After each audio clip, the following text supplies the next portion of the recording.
And he's still here? We good? We're good. Yeah. I remember the last time it was a little bit finicky when we began the recording. I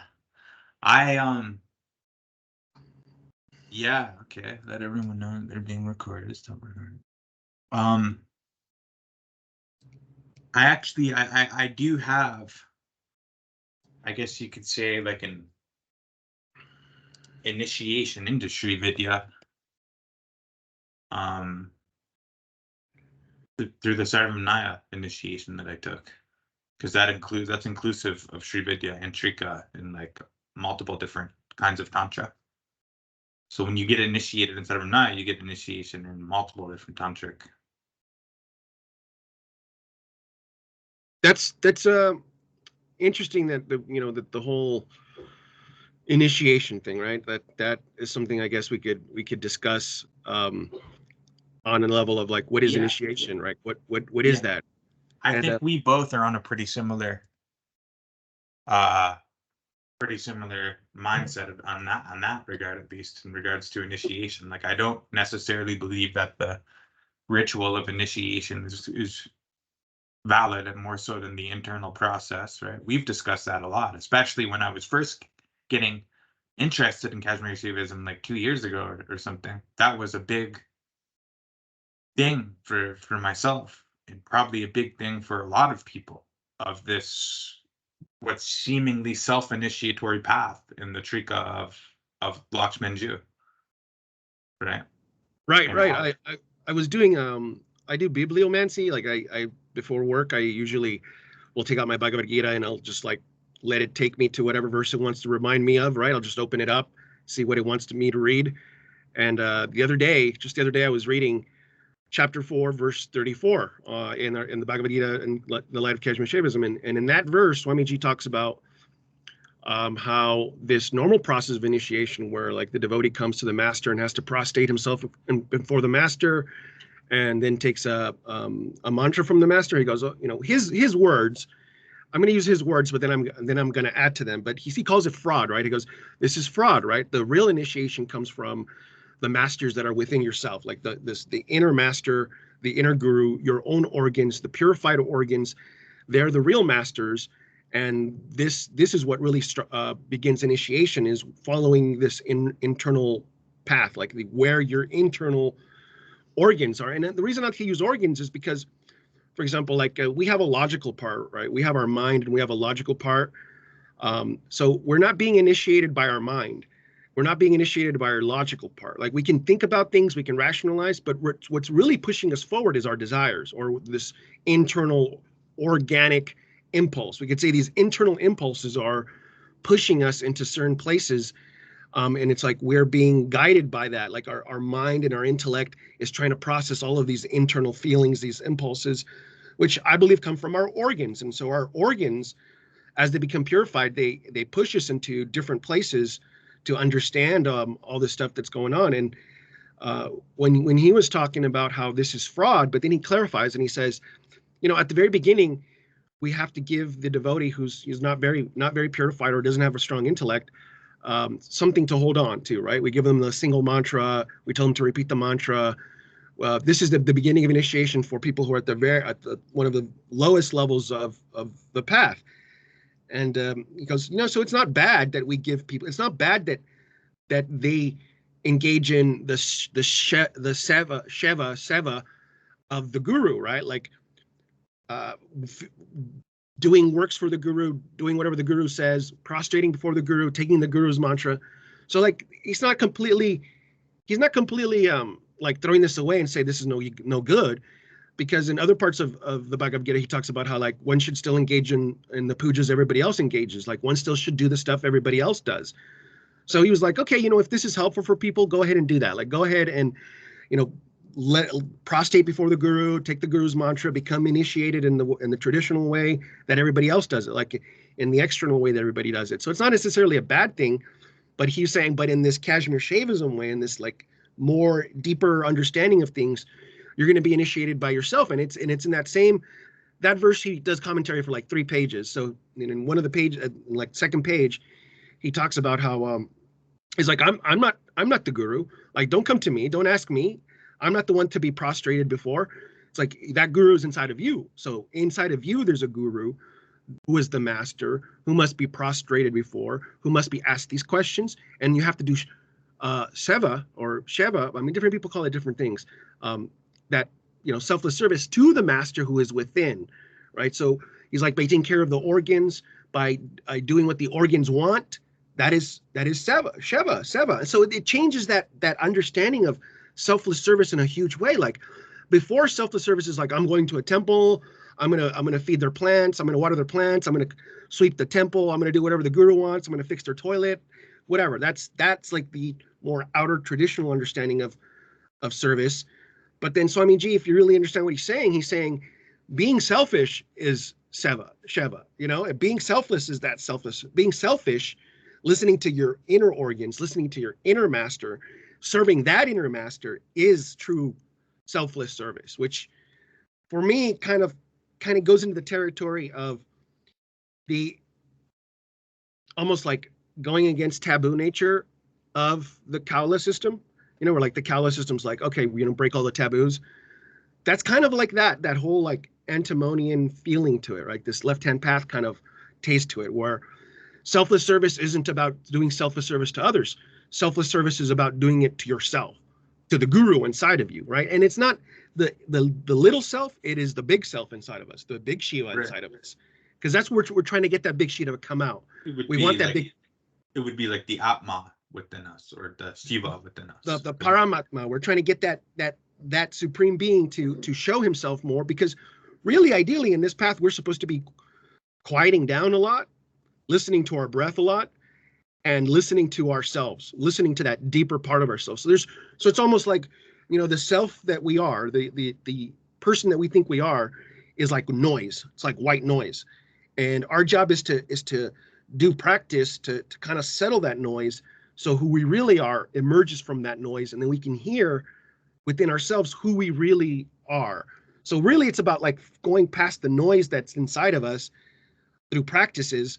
So it's not like just straight up, I'm gonna do whatever I want because I'm the Lord. I mean, eventually you can get to that point, but in reality, you want to be able to actually feel that you are that Shiva, right?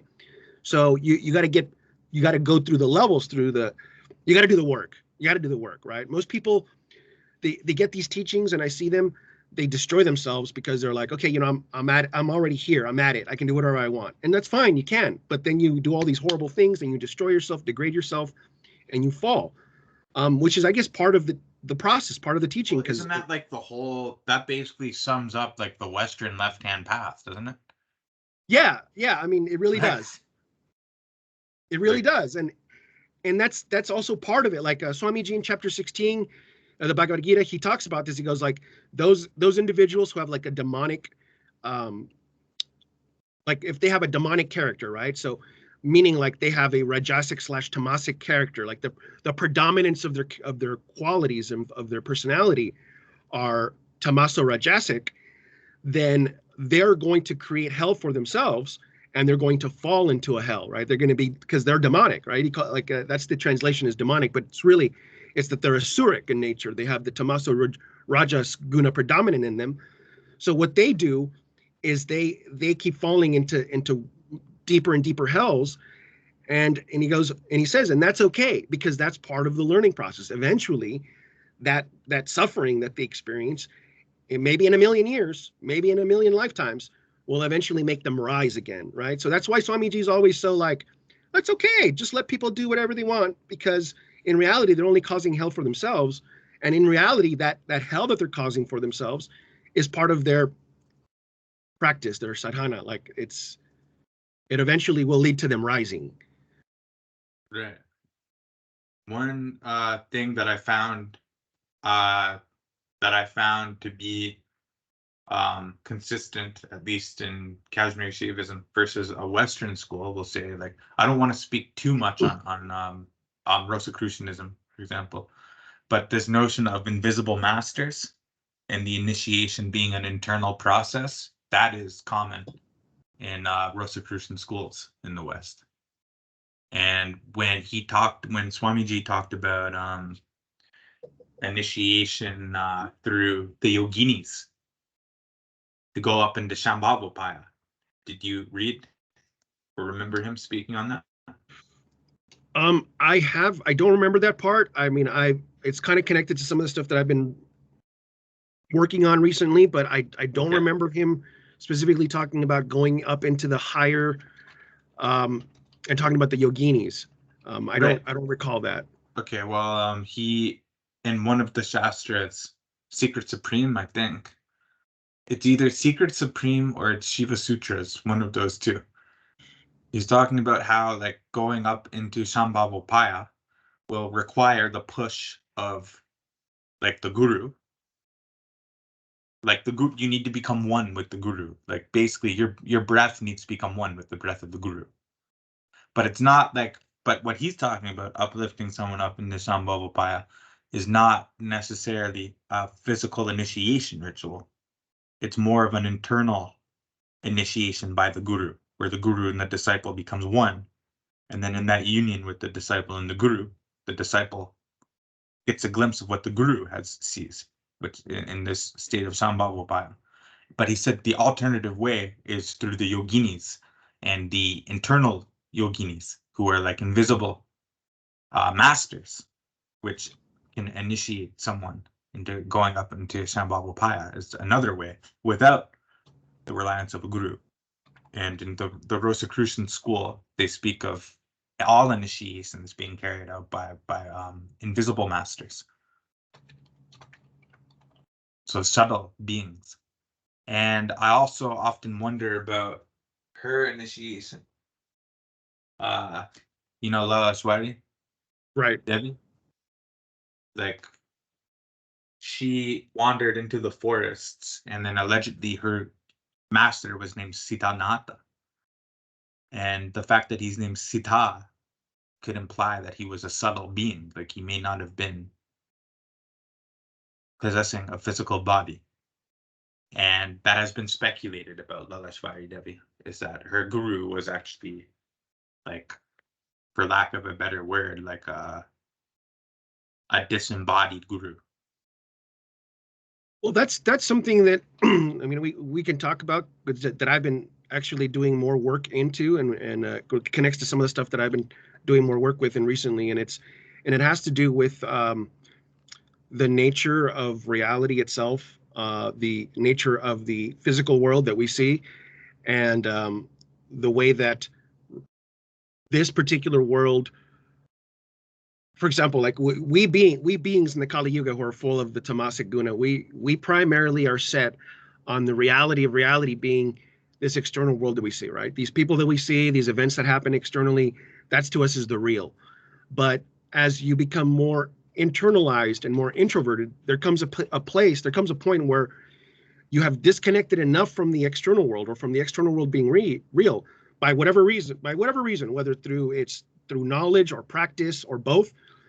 You switch your energy, and you realize this external world actually is not real. What is more real, or what is the primary world, is the internal world, and everything that I see in this external world is actually coming first from the primary world. And so all of these archetypes, all of these beings that I see, all of these people, all these events are actually happening first in these subtle realms that are more primary inside of me. And I just don't mean inside of me, but inside of everything, right? Inside of the inside, like inside of reality itself, there's a more subtle layer. And so if you want to talk about like the Western Mystery School and the way that they go about talking about this, they're talking about the various planes, like the astral realm, the causal realm, the mental plane, like all of these realms that they've categorized.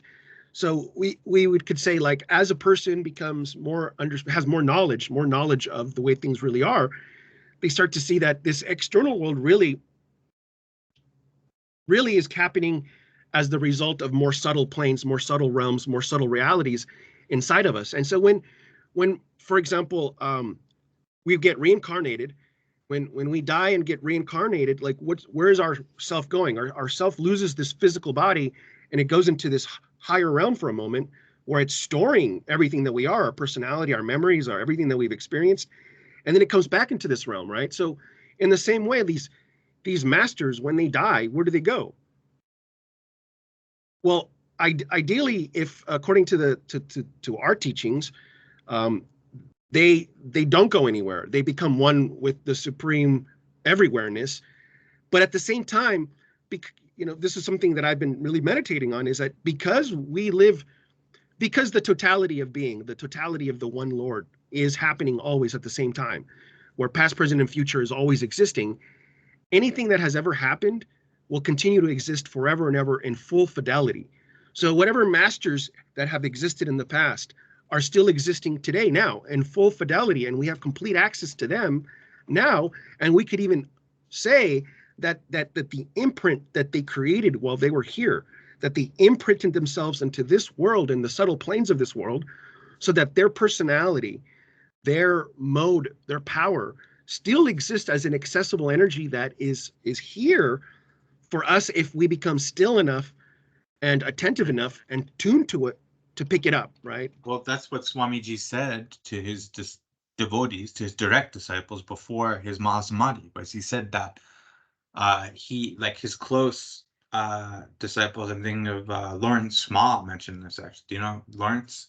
Yeah, I've seen him on the YouTube. Right. Well, he mentioned this, that like within the last 2 months of before his Mahasamadhi, he was telling everyone he has to leave soon, but not to worry, because when he abandons his physical body, he's actually going to be more he's going to be more expanded than what he is now. Therefore, he can appear in the heart of, and he can appear in the heart anywhere in the universe to anyone who wants to follow his teachings or who is receptive to his teachings. That it's going to be more capable of appearing anywhere in the world. Not really appearing, but like making his presence in any place in the world. That it all depends on, like, for example, like it all depends on you, the devotee, and your development, not necessarily like where you are development wise, because I don't want to imply that one way is better than the other way, because different people have different paths, and those paths determine how things are going to happen for you, right? Like, so, going back to the subtle initiation by hidden masters, some people are very capable of completely introverting to the point of leaving their body, astral projecting, and then they can meet these masters in a setting very similar to our setting, like right now, where you're speaking face to face with one of the masters of your choosing that is best suited for your path. Whether it's Swamiji or whoever you imagine, whether it's Mahavatar Babiji, or whether it's one of the Saint Germain or whatever, right? Like, that's the nature of the astral, that it can create anything to meet your needs that are best suited to your psychological disposition. We even say for like Jesus fulfills this role for Christians, and like the Buddha may fulfill this role for like Buddhists. Exactly. Exactly like that, right? So if you are prone to that, but what's even more subtle than going into the astral plane, what's even more subtle is going into the causal plane, the mental plane. So he goes up to these higher. And so what does that mean to go into these higher realms? See, people who are very extroverted, even like leaving your body and going into another realm is still an extroverted way of thinking. When you start going really deep into the internal part, that's why it is said that the Pratyabhijna is considered the highest of all the trika, is because now you're looking at looking. Now you're looking at the looking. Now you're looking at the seeing. The seeing is looking at itself, seeing the seeing, right? So the looking is looking at the look. The questioning is questioning itself, questioning the question. So it gets very, very still. Like, you have to get to this stillness where it's like, okay, I don't need to travel anywhere. You start to realize I don't even need to see the physical form of my master. Hell, it is enough for me to think of a question and then sit still enough to be inspired by it. Like, I will get in, and that word inspiration is very key, because when we break down the etymology of inspiration, it literally means to be infused with the spirit, right? The in spiritu, like in meaning going to go in, the spirit, inspiration, meaning with the breath. So like the spirit represents the breathing. So we're going to slow our breathing down. We're going to slow our mind down. And when we have that stillness, where we have that gap that Swamiji's always talking about between the two thoughts, between the two breaths, we get injected with information from the masters. So the masters that we're reaching out to, in my heart, I said to myself, Swamiji, like, I have this question, like, could you guide me? And if you slow yourself down, you slow the breath down, you slow the mind down, and in between that gap, you're going to get that inspiration. Like that answer is going to appear in your mind. Like you're going to get it, right? Now, some people will get that information as a vision, like a fully fleshed out vision, like the way AI fleshes out like a video for you, like a whole video gets generated for you in your mind. Those are people who are more extroverted. People who are more introverted just get a pure sense of understanding. Oh, they're like, all of a sudden, I just know now. I just know, like, right. Oh, this is the answer. Yeah, like I don't ever experience that kind of a vision, only in the swapna state, the dreaming state. Like when I'm sleeping and go into a dream, then I might have a vision of like the master in physical form in a dream. But if I'm like meditating, I don't ever have visions of the physical form. And in fact, I wanted to ask about that because I do chant japa, but I don't do it because I want to do it or because I like to do it. I just do it for discipline's sake. Because whenever I'm chanting japa, I literally just want to stop chanting japa and just go into silent meditation and focusing on the center of the breath. That's my preferred sadhana. That's what I always do, is focus on the center of the breath. So this just kind of seems like a waste of time to me, but I keep doing it just to maintain some sense of discipline or humility or something like this. But ultimately, I actually don't want to chant. I find that this chanting is actually distracting, and that when I stop chanting, kind of like Laleshwari Devi, one of her quotes is that it was that she chanted until the palate of her mouth like wore out pretty much, and that she did not find him. But when she when she stopped, the quote was, I chanted until the palate of my throat tore, and until the soles of my feet had wounds. I wandered, looking and searching for you, but I could not find you until I stopped everything and was consumed in your silent effulgence. Is basically what she's saying. That's, I have a similar experience. So because I was initiated into Sarvamnaya, I was given some mantras, and I chant this just out of tradition's sake. But actually, I don't feel the need to, and I actually don't want to. But what do you think of this situation? I my opinion has changed recently a little bit.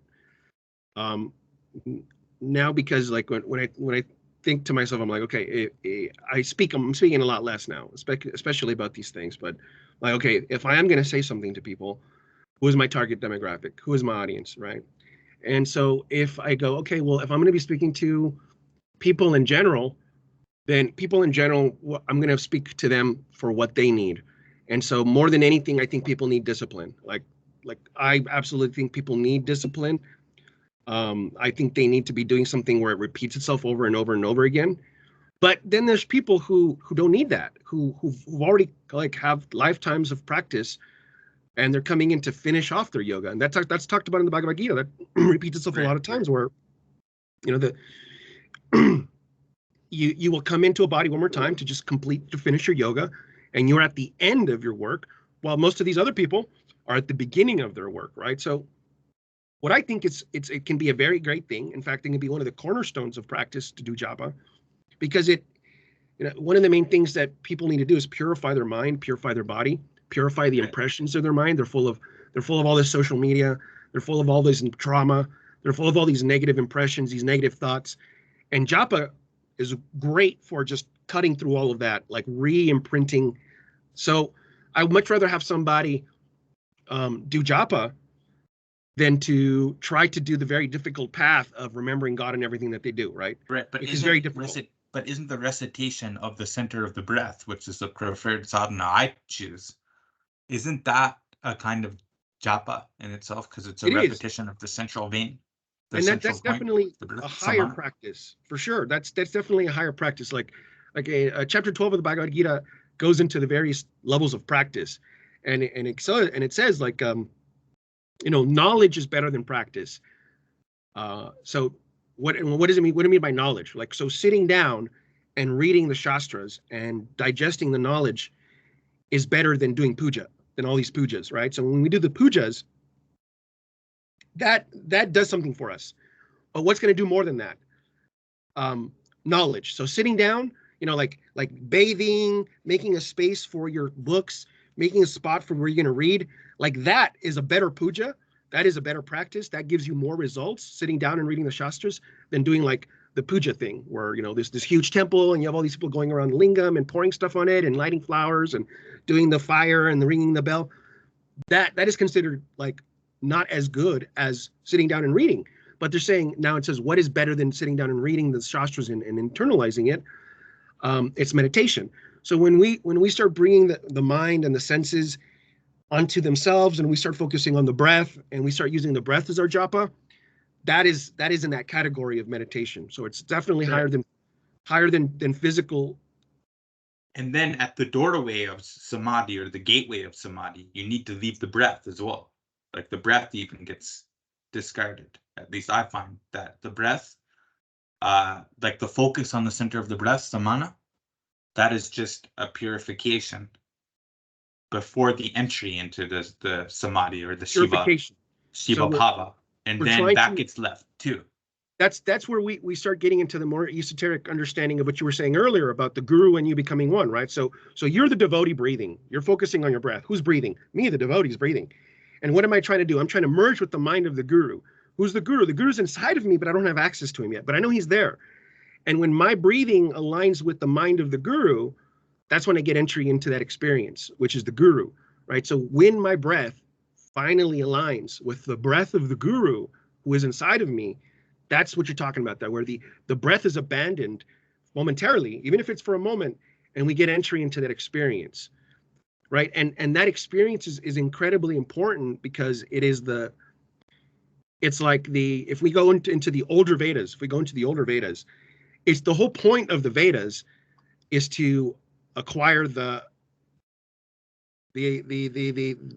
well, I call it ambrosia, but it's the Amrit. It's the, what is it, what was it called in the oldest Vedas when they would drink this drink, the soma. The soma, yeah. So the soma becomes the amrita, right? So the soma. So drinking the soma is kind of like this allegory of the experience of the fruit. Like it is the ultimate goal of what we're doing is to experience that bliss, that love, that overflows inside of us, right? And it's always described as a drink because of the way that we experience it is very wet. It is like in one of the texts. Swamiji explains it in the Shiva Stotavali. Swamiji explains what it looks like when you have reached that point, and he talks about how there's lots of tears. You're crying, you're yelling, you're screaming, you feel like your body's going to blow up, like you feel like you're going to lose, you lose your wits, you lose all of it, and because you are completely absorbed in this experience, which is I call the wet gnosis. I make a distinction between the dry gnosis and the wet gnosis. And so, when you start thinking about how the wet gnosis is this very emotional experience that overtakes you, you start to really see the allegory it throughout time in our history. For example, like Jesus talks about drinking the living water, the Holy Grail being a cup which you drink something out of, right? The Amrit being a substance, that the ambrosia being also a nectar. That you drink out of a cup, right? So this allegory, this metaphor of the cup, of the drinking of the liquid, it is a wet experience. It's an emotional experience. When we get into that blissful experience, it's an overwhelming amount of love. It's for me, it's really what the spanda is made of. Like the spanda of the universe, it's like God's throbbing blissful love for creation itself, or for not even creation, but for the three processes, right? Creation, maintenance, and destruction. All three of them. Spanda, I find, is almost interchangeable with Shakti, like the idea of Shakti. Like Spanda might be more specific, a slightly more specific definition of what I took from Spanda Kerikas was that Buddhism is incomplete. And that what was the other one? And that the universe is like Spanda is the universe. It's like the universal contraction and expansion, or the breath of the divine. I would say, like a contraction, inhalation, like the great breath. You know, not to. I know you're saying that you're not too into Blavatsky, but Blavatsky talks a lot about this idea of the great breath and things in her book, The Secret Doctrine. That Amrita or Soma that you're saying, I believe in the Western occult schools that this is the same meaning of the elixir vitalis, right? Or the Holy Grail, right? The search for this Holy Grail. And then, of course, in our Kashmir Shaivite tradition, the Shastra of Stava Chintamani, right? The Stava Chintamani, like the hidden jewel of devotion. That correlates with the Soma, right? And that correlates with what the alchemists call gold. You know? Yes, and I want to talk briefly on just on this topic concerning one of the things that like one of the hidden meanings of the stories that make up the mythos of Jesus Christ, right? And this relates to the alchemical process, right? It being a real thing in the sense that okay, when Jesus turns water into wine, what he's really talking about is that in our water, in our blood, when a person's a normal person, just a regular person, hasn't touched the experience that we're talking about, his blood is considered just like water. It's just like water. It's like when you drink water, what does it do? Nothing. You just drink water. It doesn't give you an experience, right? But when you drink wine, what happens? You get drunk, and that drunk feeling, that is what we use as like a analogy to the spiritual experience. So when you have that spiritual experience, it's like you're drunk on wine, right? And the Sufis also talk about this. They talk about all the time drinking wine as being like being intoxicated with the love of God. So when Jesus talks about turning water into wine, he's talking about the alchemical transformation of transforming your blood into something where you're constantly intoxicated. Like your normal state of being is a state of God intoxication. And that's what we're talking about here, is that the alchemist transforms himself into gold, or the alchemist transforms his blood from water into wine. That intoxication is present. That experience of the bliss is present. That the Amrit is now flowing through his blood. And we're talking about a real biological transformation of the characteristics, the hormone profile of your blood and your brain. There is a change. Genetics?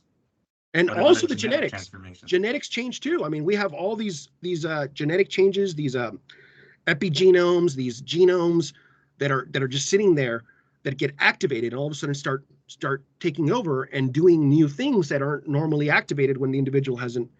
And so I do believe that a lot of these things that happen to people who become closer and closer, become more and more awakened and experience this more and more, who've experienced this, they tend to be healthier people who have a little bit more resiliency. And that's something that I've learned just for myself, just because, while observing myself throughout life and being able to see what I've gone through, I'm very resilient and I'm very healthy all the time, regardless of what I do to myself.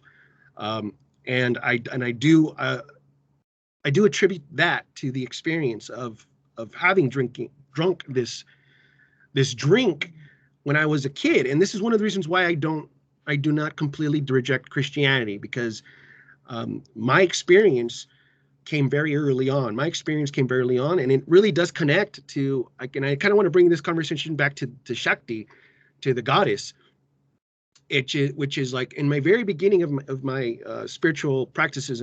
I was in a Christian church, a Protestant Pentecostal Christian church, and I could say that I went through the various levels of practices like pretty quickly. Like first I started doing a lot of singing, right? Like a lot of kirtan, a lot of chanting. So there's that phase where you do a lot of singing, you do a lot of chanting, and then you start going into the more what I call like wild spiritual experiences, where you start to feel the spirit, but you want to run around and you want to get crazy and you want to do all these different things because you're starting to feel your body being activated by the awakening of Kundalini, right? But it comes and goes. It's not very stable. And then my practice really got to the next level when I finally got on my knees, sat in front of the altar for hours, and I didn't do anything but speak with my heart. And it was when nothing else, I wasn't speaking with my mouth. I wasn't doing anything with my body. I was just on the floor like this, and I was reaching out with my heart, with everything that I had. And I was like, God, I want to feel you. I want to feel you. I want to feel you. And it was just that repetition of like, I want to feel you, like break through and make me feel what you are. Like, I want to feel you. And it took a long time. It took like me begging and begging and begging. And it's like later on in my studies, I realized that a lot of mystics go through this beginning. And that's what I equated the dark night of the soul. Maybe people interpret it in different ways. But for me, I experienced it as a dark night because it's almost like, okay, I know God exists and I know God wants to show himself, or like can show himself, but he's not showing himself to me, right? So it is a dark night for me. It's like, for me, while I'm begging on my knees and I'm asking for him to show me himself, while I'm not experiencing him, it's a night for me. It's darkness. Like, he's not here. I'm asking him to come because he's not here. If he was here, I wouldn't be asking. If I could feel him, I wouldn't be fucking asking, right? So for me, that period of asking, of begging, of just like giving everything up in the world, like everything else I didn't care about. There was nothing else that I care about except was coming to church, getting on my knees and begging God. And it's that yearning, that begging, where it was night and day. It was like one day, I guess I became single pointed enough. I became focused enough. Like, I guess I had enough single-minded focus. I had enough yearning in me that it accumulated. And then boom, the experience came, right? It was just like, bam. And I just blew up. Like, I experienced just the incredible amount of bliss, my body lighting up everywhere, just this incredible amount of pleasure. And now that I'm older, I can speak on this looking back and saying, like, the amount of pleasure, the amount of bliss going through my body doesn't compare to any of the hard drugs that I've ever done, right? I've tried pretty much every hard drug you can imagine, right? I've tried, and I'm not going to name them here, but you know all of them. Everybody knows the big ones. I've tried all of them, and nothing compares to that experience, right? That's something that later on when I got older, when I started chasing that experience as an atheist, because I'd lost my faith temporarily because of knowledge. Knowledge can also take that away for a moment because you believe that it's not real. But that bliss that came from devotion to God was something that I would have to rediscover once again through the goddess. And that's where it brings me back to Shakti, where it was like, I lost my faith as a Christian when I was 18 because I believed that I was getting really into neurobiology. Short story, I was getting really into neurobiology. I was going to college, and I came to the conclusion that I was just a good hacker, that I had hacked my brain really well, and then I could just turn on the dopamine and the serotonin at will, and that I just used this mental construct I call God to generate this experience. But it wasn't until I had like this car crash that brought me back to studying the esoteric stuff again, and I got into the Western tradition, and I got into this alchemical wedding again, into the idea of the marriage between the sun and the moon, where I had used the moon as my guru, the moon as the female energy, to reinitiate me back into what I've lost.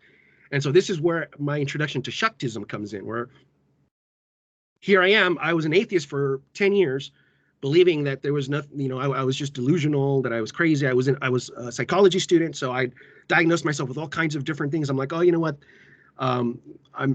This spiritual stuff is insanity. It's all confirmation bias. It's all, I have this particular neurology that allows me to experience these things. So I had all written it off like a good scientist. being like, okay, all this stuff is bullshit. But when I had my car crash, I had some time to really think about things and realized, no, there was something a little bit more subtle there than just what I had written it off as. And it was when I started thinking about, okay, you know what? Well, if I'm going to come back to God, I want God to be a woman.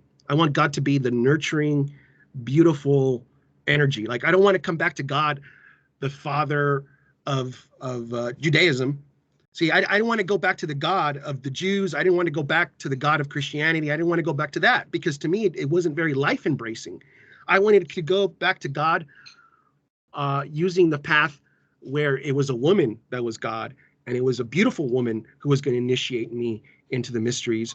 And so for me, the beginning of coming back into Shaktism started off with the ritual where I married the moon. Like, I went out and I married the moon. Like, to me, she was my wife. And then from that point on, like, everything that was going to happen in my life was going to be a direct conversation between me and the goddess.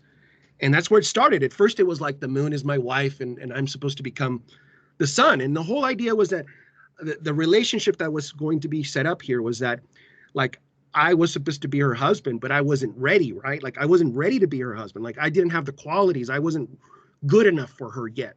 So she was going to be like my mommy for a little bit and teach me how to be a good son to then be a good son, like the sun, right? And that goes back to like the subtle initiation aspect that we were talking about, where, you know, I projected the goddess as the moon. I've experienced reality and everything around me as her energy, because that was part of the vow. That was like, okay, from this point on, whatever happens to me in this external world, it's going to be a direct sign from you. It's a direct conversation between me and you, and nothing else. I'm not going to take it as anything else. You know, when somebody talks to me, when I turn on television, when I hear something on the radio, when I scroll through my Facebook timeline, whatever comes up, that's all a direct conversation between me and you. And that was the beginning of my initiation into Shaktism. Like, as I started believing that and experiencing that and seeing everything that was happening as a direct conversation with her, I felt like she was teaching me. I mean, at some point, I realized that at some point that sounded almost kind of like really delusional, right? But I believe now more than ever that is the real path. I mean, that's what Swamiji is talking about when he's talking about real initiation by the Guru. Where is the Guru? The Guru is everywhere. Well, he also says that the path is Shakti, right? Like, the path itself is Shakti, right? On that topic, though, about like not wanting to return to Christianity or Judaism, because of the lack of what you said, that you wanted to come back to God as like a mother, as a nursing mother. No, that was the beginning. Like, not so much a nursing mother, but something beautiful, something that was going to give me everything that I want. Because I'm like, you know, it's more like, you know what? If I come back to Christianity, Christianity is going to tell me I can't have all this stuff. It's going to say, this is bad, this is bad, this is bad. You can't do this, you can't do that, you can't feel this way.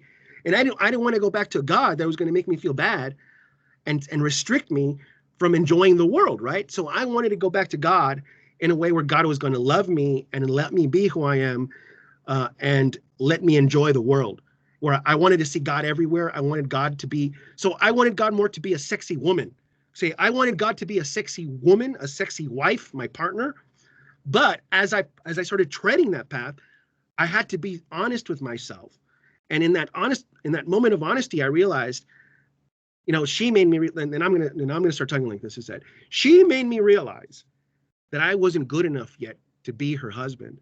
That even though my desire was to be her husband and to be her sexual partner, that I wasn't good enough yet, that I was still too much of a child, and that I needed to be taught, and I needed to, and so the relationship changed to where it was like, okay, like, now I'm going to be your mom, and I'm going to teach you so that you can be a husband one day, right? And it wasn't like I wanted to come to her as like, it wasn't like, oh, I want you to be my mommy. It's like, no, it was like, I want you to be my wife. And she's like, yeah, we can maybe do that one day, but right now, you're going to have to grow a little bit, because you're not it. You can't be my husband. Right. And so it was like she took on that mommy role first as a necessity. So have you heard of Pistis Sophia? Yes. So you're familiar with that so-called Gnostic concept of the Pistis Sophia as being the expansion of the monad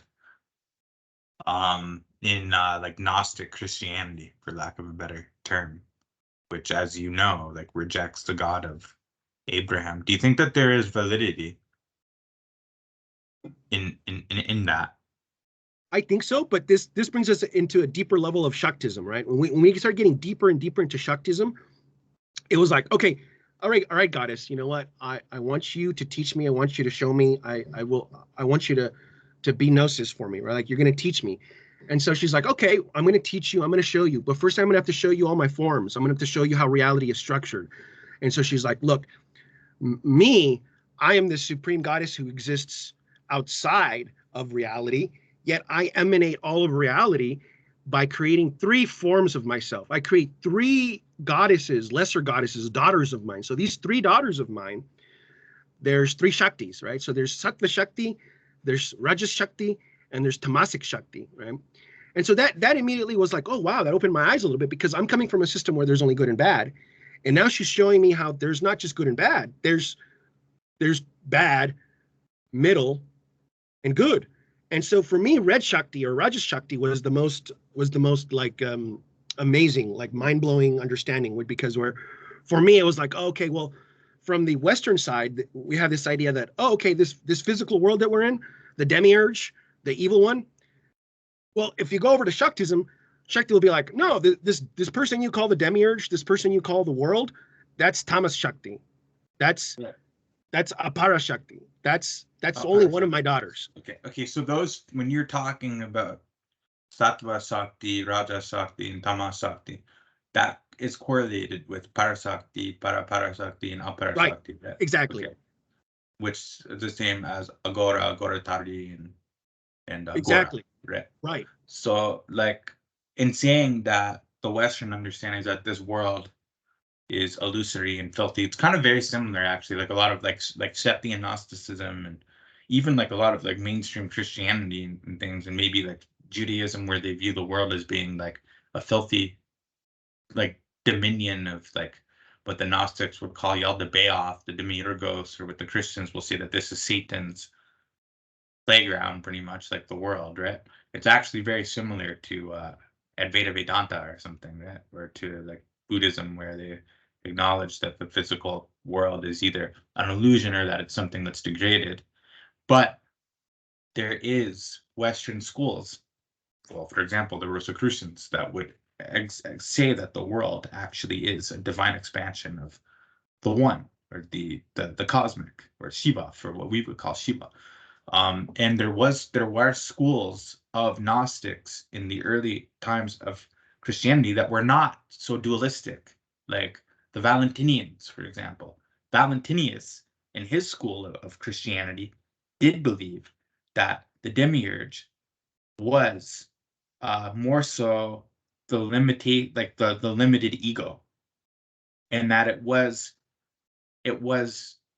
like that this world was not necessarily intrinsically evil, or that the demiurge was not even intrinsically evil. The demiurge was just kind of like a child, according to the Valentinian school, and the kind of like just ignorant. The demiurge wasn't evil, more so ignorant, according to Valentinius. And so they did see the physical world as being authorized by the monad, or by the one, through the expansion of Pistis Sophia. So there was some, I know that, like, when you say, I know that what you're saying, though, like when you're talking about the Western traditions, for the most part, they are world rejecting.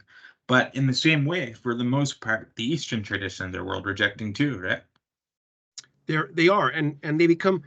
I like, this took me a long time to understand this, right? And this is why, for me, this has been an initiation by Shakti and her teaching me these things, right? For me, asking her questions and her answering my questions, that's a big thing for me. Like, if you were to come inside my head and I were to talk to you just directly, like, no bullshit, I would say, you know what? Most of my process is actually talking to her, asking her a question, and then just paying attention to what's going on around me, paying attention to what I find in the internet, and actively paying attention, actively listening, actively understanding that question that I posed to her is going to be answered, that I have to have faith that she's listening to what I asked, and that she's going to deliver that question in the answer form through an experience, a direct experience. Because it's like she can try teaching us by being like, look at this text, read this text. But we are not very good at reading a text and assimilating it. We are better at assimilating the lessons by living them, right? By going through an ordeal. And so she teaches me by pushing me into things and then having me reflect and then realizing, oh, okay, this is what she wanted to teach me. And it's only faintly hinted at in the text. So then now you can go back to the text and be like, oh, this is what the text actually is trying to tell you. It's just hard to really explain it because we just don't have the language for it, because the language has become degraded over the Kali Yuga. And so this is the most important thing here, is that the role the Kali Yuga plays, which is the breathing, like I'm going to bring this back to the breathing, is that God breathes the universe into existence, and God's breath is the universe, and the breath is the template of the cyclical nature of all of reality. So, so the breath is Shakti, right? And the breath is Shakti.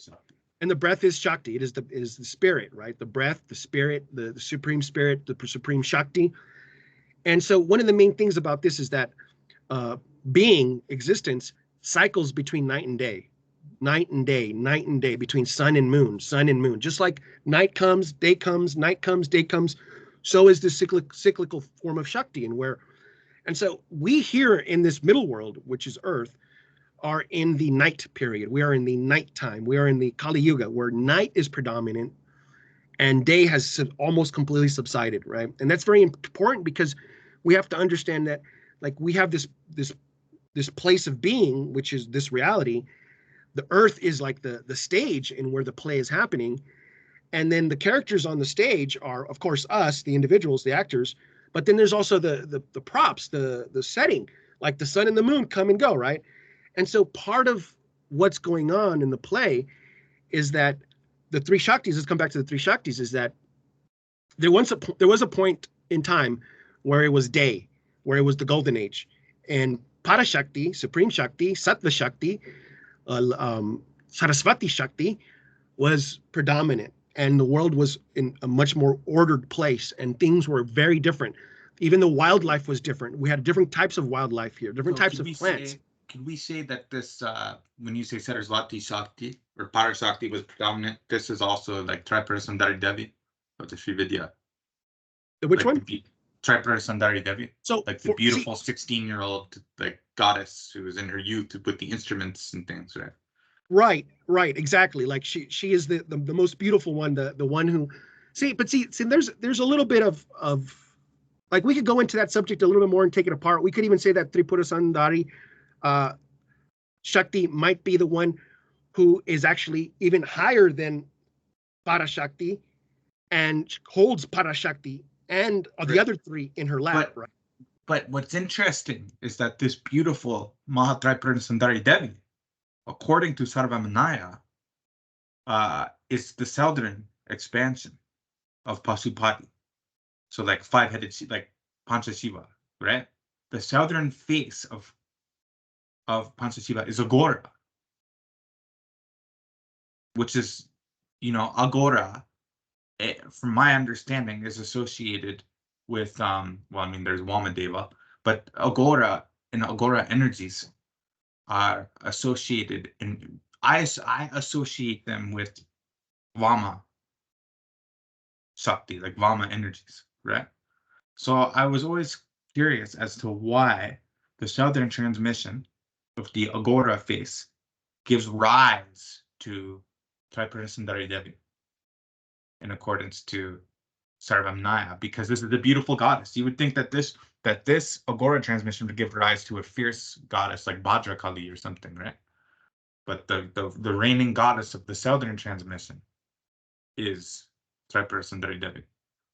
Well, I think that has to do more with the way the paradoxical nature of the Agora, even the word Agora, is paradoxical, right? Because when we're saying, and then this connects to Shaivism in general, how Shaivism is paradoxical, because, like, we're going to take a little bit of a turn here, but we could say something like, okay, if Shiva is the Lord of destruction, what does that mean?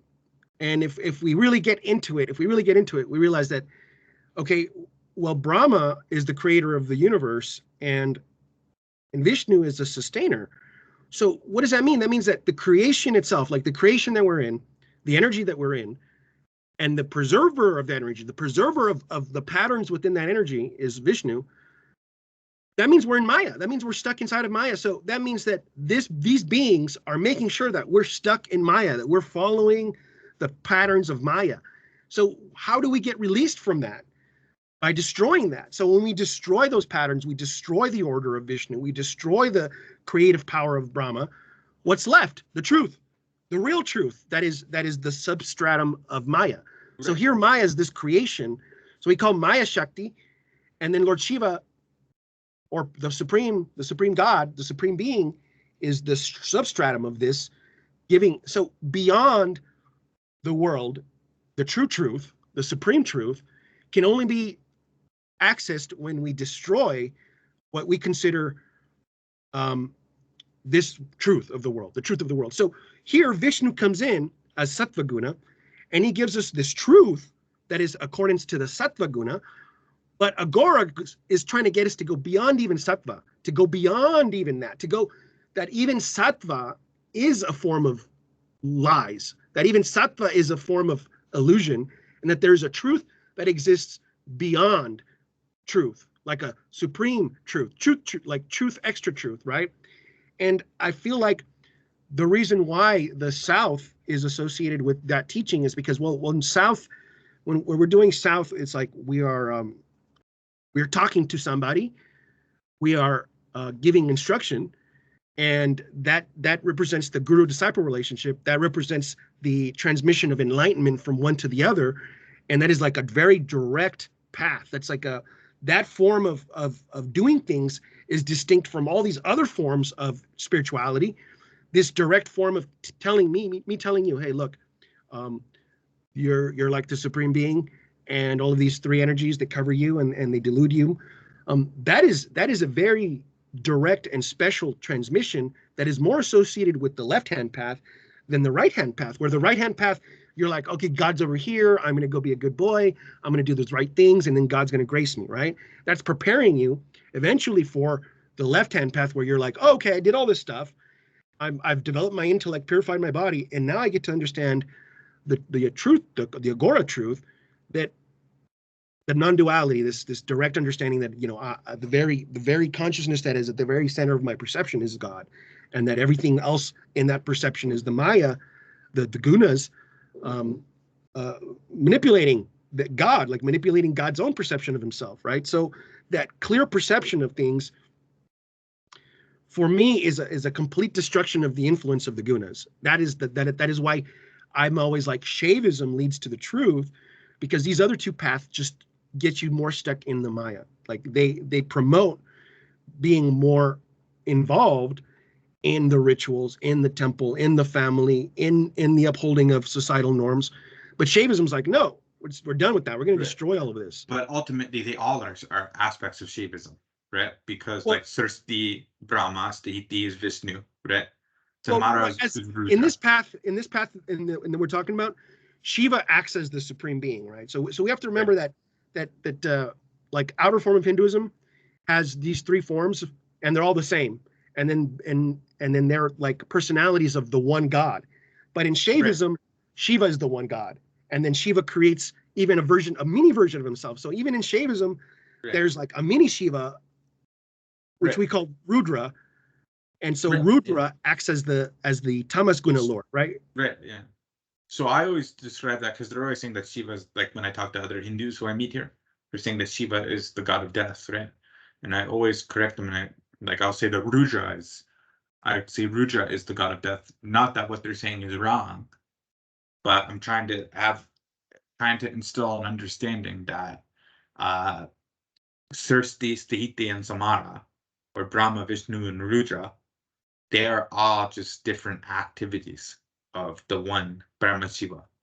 And in some sense, we could say that even like the act of breathing, I actually explain this. I make this analogy in one of my videos, maybe you saw already, of like how like the we could say that the beginning of the breath or the impulse to breathe could be Brahma, and that the actual breathing process of the exhalation could be Vishnu or Sthiti, and then the inhalation is the dissolution of Rudra or Samhara, and then that central aspect that Swamiji speaks of, or the central vein, what B.N. Pandit calls Samana, and what Swamiji calls Sandhi, the center of the breath, is Paramashiva or Shiva.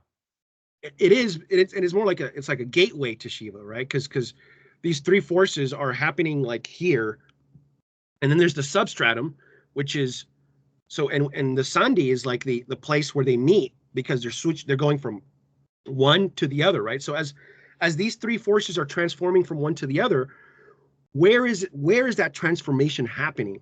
Like it has to have this fourth quality that is hidden among all three of them for it to be able to go from one to the other. And that's what we're looking for. It's in the midst of this transformative energy that and we could also say that is Triya, right? We could say that is Triya, and that the waking state is exhalation, Jagrat, right? And that, or we could say the beginning of the breath is Jagrat. We could say that the breath itself could be Swapna, and that like the exhalation could be Swapna, and the inhalation, I guess we would attribute that to Sushupti. Well, I would say that the exhalation is the waking space, the waking, and I would say that the right before at the very beginning, that is the dreaming, and then there is the deep sleep, which is the inhalation back, the bringing it back in, right? But only because I like when we think about the dreaming state, the subtleness of the dreaming state, and this goes back to we were talking about earlier about the higher planes of existence. Like before this realm gets created, all these forms that are in this world where we see the forms appearing, those forms are actually in a subtle way stored in the subtle realm, ready to be emanated out, ready to be created, ready to come out into this world. Just like how our dreams are a storehouse of all of the potential archetypes and potential activities that occur in the waking state. Right. Okay. Now, like when we look at Sri Vidya, they have the Mahatripura Sundari Devi, and then there's goddesses beneath her, right? That's also in the southern transmission of Sarvamaya, which is Sri Vidya. Like the southern transmission of Sarvamaya is Sri Vidya. Interestingly, the eastern transmission is Trika of Sarvamaya. So the eastern transmission is Trika, which is like where the sun rises and the element of Akash or air. And so that's kind of interesting that they, instead of now, according to them, that this eastern transmission is Trika. One thing I notice is that I've heard many people equate like Kashmir Shaivism and Sri Vidya when they make this connection between Kala Shankarshini, Kali, and Mahatripura Sundari Devi. But what's interesting is that Tripura Sundari Devi of Sri Vidya is like, so like as we've already talked about, so beautiful and sattvic in appearance, right? Whereas when we think of Kali, we think of something that's fierce. And like Kala Shankarshini Kali is like the topmost incarnation of the goddess, as according to Kashmir Shaivism, right? But these are supposedly equivalents. Like Tripura Sundari Devi is the Sri Vidya equivalent to Kala Shankarshini Kali of Trika, right? That's like the 12 Kalis all exist with they're all emanations of Kala Shankarshini Kali, right? Like we could almost like, and it's interesting how Kali is in Kashmir Shaivism is actually never like depicted as a form.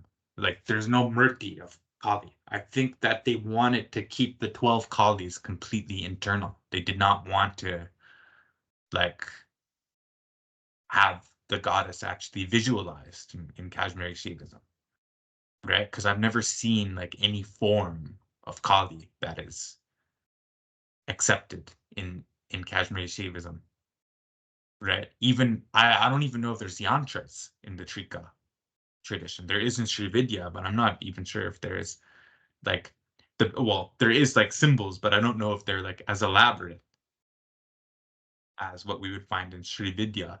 But those 12 Kalis, of course, are very, very internal processes. And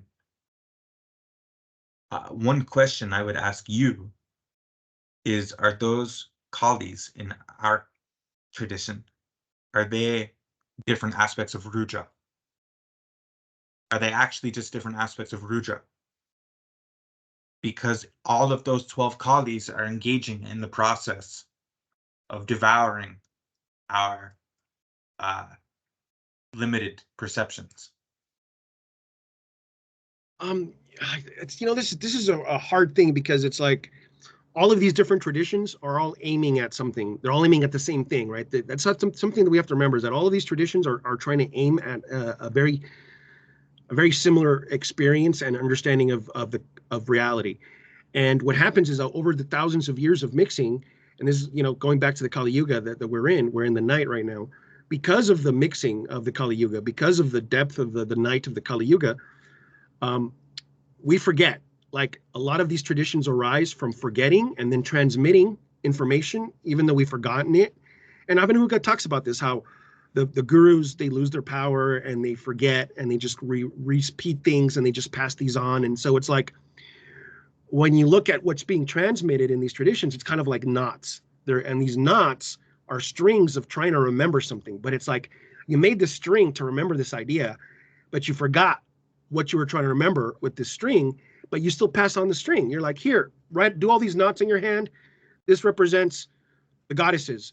But the goddesses were knots. And the goddesses are forms of, they're mnemonic devices. Really, when we think about what the nature of Tantra, what the goddesses are, it's really an elaborate system of mnemonic devices used for us to remember things, right? And so what Kashmir Shaivism really does, and the reason I call it Kashmir Shaivism, is because the heart of it is returning back to a science of consciousness, where we start to see the inner workings of everything. And this is why I feel like the real nature of Trika is more of a return to the observation of the trifold nature of reality, right? You're gonna observe through meditation and contemplation this trifold pattern that emerges in everything, and it's repeated over and over again, this trifold nature. The 12 Kalis emerge from the trifold nature of each of the states of consciousness. So the four states each have a sattva. So there's like Turiya, but Turiya sattva, Turiya rajas, Turiya tamas, right? And there's like Jagat. So these three forms, so makes 12, because they're all different states of consciousness. So I would say that when we're talking about the outer mnemonic devices of the forms of the gods, that is something to show people to remember and to keep within the culture, to pass on these ideas. So, for example, that picture behind you right now, that's the whole shebang right there. Like, that picture is so incredibly loaded with information that the whole of Trika Shaivism is there. You got the supreme Lord, who is the substratum, the supreme consciousness on the bottom. Right. And then you have Kali, who represents all the three goddesses. When she's holding the trident, she's basically saying, these are the three goddesses. I'm holding the three goddesses. And one of the prongs is Kali. So there's this Mahakali, who is all of them. And then there's Kali, who is the wife of Rudra, who is one of the prongs, right? She's Apara Shakti. She is Shiva's wife, or Shiva is Rudra. So Rudra, Kali are the Shiva Shakti energy of destruction. And we can say that is actually cognate with what we call Satan in the Western tradition, the Lord of darkness, the Lord of destruction, the Lord of death, he who rules over all the demons, the queen of the demons. So here we have Rudra Kali as like real heads of all the demons and all the dark forces and of the deep dark sleep and of the Tamasguna. And that is a real thing. But to then say that this supreme path of the 12 Kalis is the wife of Rudra, of this little Rudra, that's not going to work that way, right? Because this very supreme view of the 12 Kalis, that's at the highest level. That's at the level of like Shiva. Like you're basically, this is like a Shakti way of saying Shiva, of Supreme Shiva, of Param Shiva, right? So here, Param Shiva. My understanding, right, of the succession of the Kalis. Now, I could be wrong, right? This is my understanding. Srishti, Prakta, Staitinasa, and Yama, they're devouring the physical bodily sensations. And then beyond those four Kalis, the next four, that's Samhara, Mrityu, Rudra, Martanda, Kali. They devour the individual limitations. I'm not going to say they devour the individual because we both believe individuality is divine. And individuality is included in the highest Samavesa. In the next four Kalis, that's Paramarka, Kaligvla Rudra, Mahakala, and Mahagora Chanda, or Bhairava Chanda Kali is the final one. And this devours the mind until there is only that Shiva Bhava left. So this process of devouring seems like it aligns with our idea of Rudra. It does on one level, but when say we're talking about multiple types of Rudras, right? We have to make a distinction between like Rudra, who is literally Satan, who's like literally the Lord of demons, who literally fucks with you, who literally like infests this world with demonic forces and gives you doubt and makes you sleepy and makes you not want to do things correctly and fills yourself with all kinds of misgivings and bad ideas, like that Rudra. And the Rudra of the yogi, who's literally destroying all the false ideas, the Rudra who's destroying the little Rudra. So like here's Rudra who's Satan, and then here's Rudra who's defeating Satan, who's literally his goal is to defeat Satan. You get what I'm saying on that? Yeah, we're speaking, when we talk about the 12 Kalis, we're talking about the Rudra of the Agora Rudra. So that Rudra, like the higher Rudra, the Rudra, yes.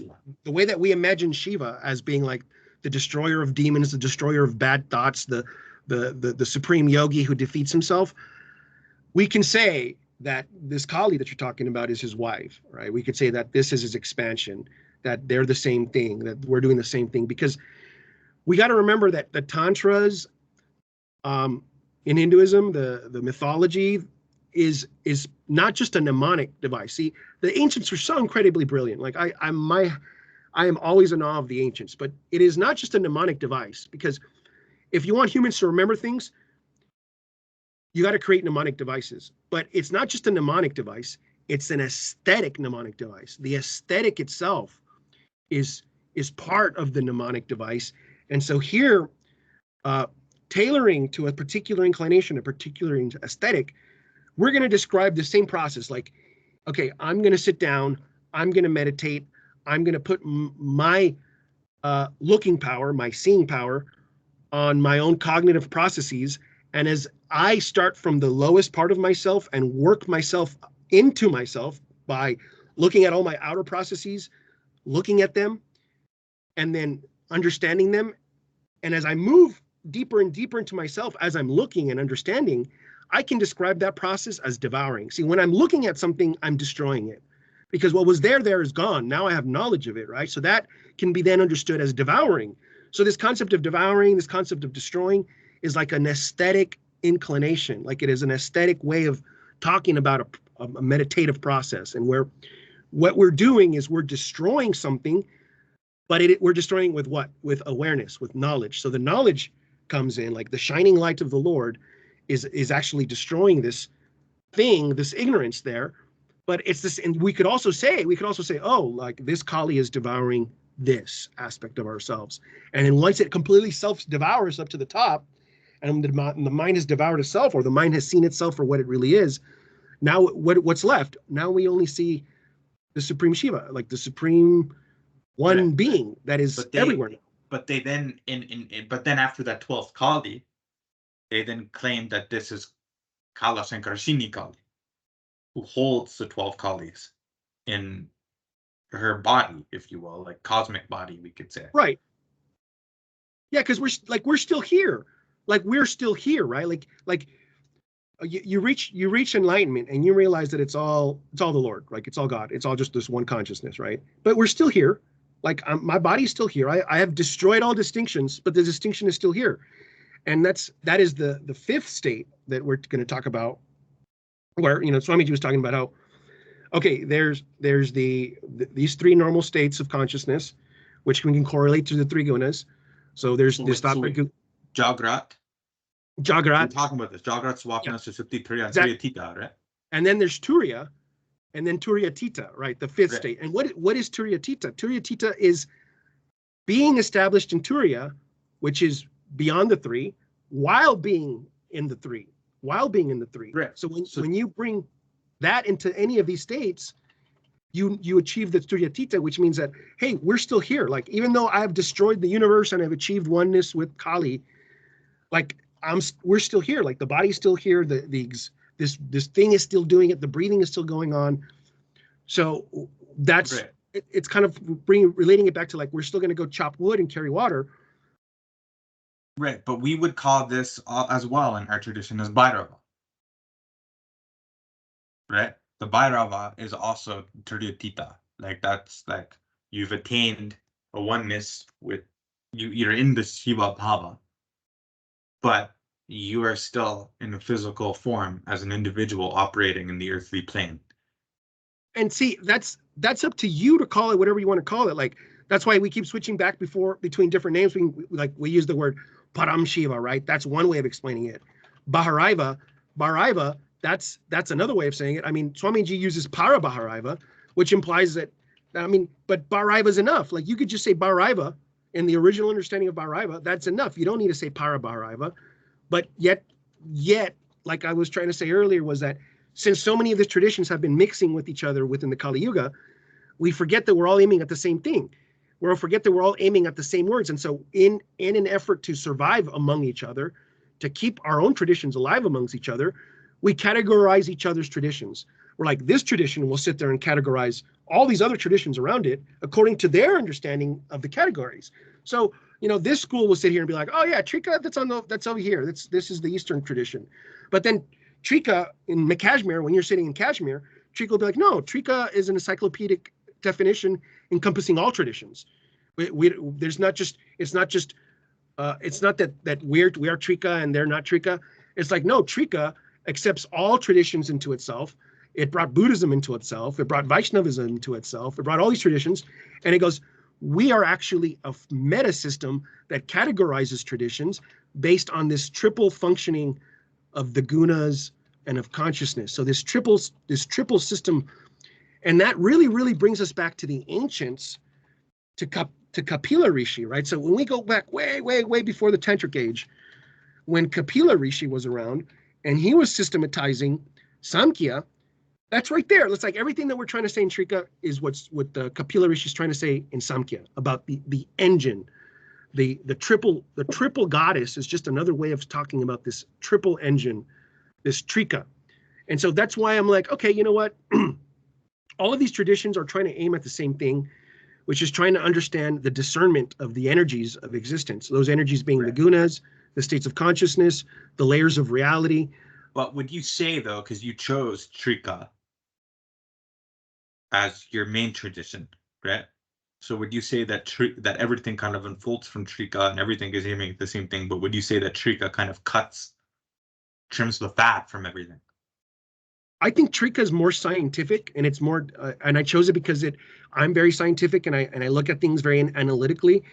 And right now I'm kind of like in an in-between phase where, even though I really love Trika and I really am enjoying the teachings of Swamiji and all of this stuff, my goal, where I think my goal is, I'm still debating that because I have my own issues, but I believe that my goal is to try to create something that people can access.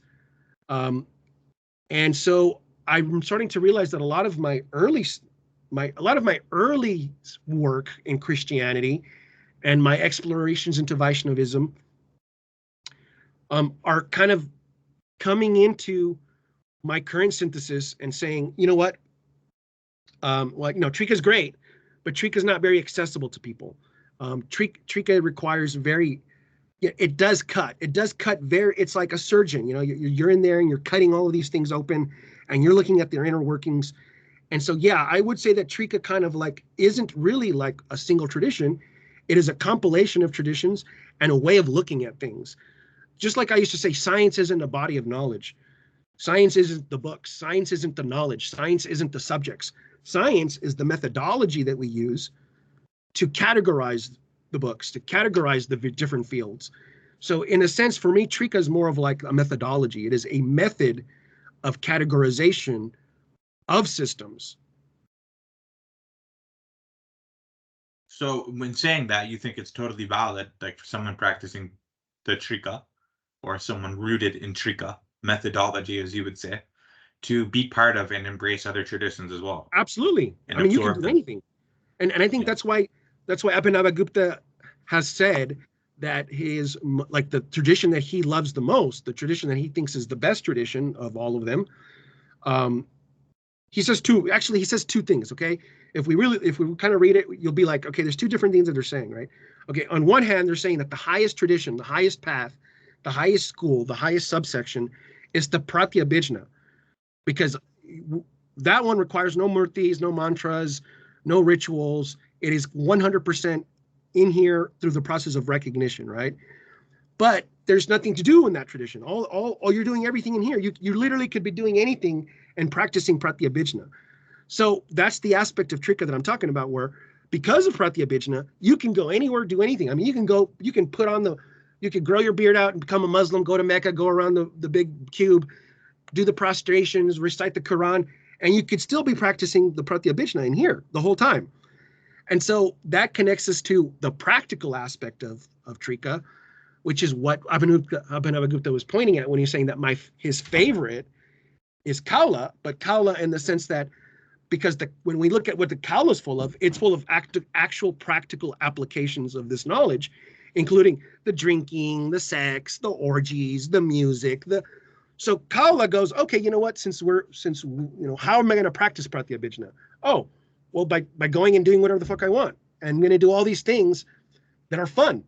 So Kaula is like the most fun. It is the most fun religion because you can do whatever you want, but as long as you're practicing the Pratyabhijna, you're not going to be entangled like a normal person. And that's where that whole thing where comes, it's like, if meat and wine were able to liberate a man, well, the stupidest, dumbest meat eater would become liberated. But that's not true.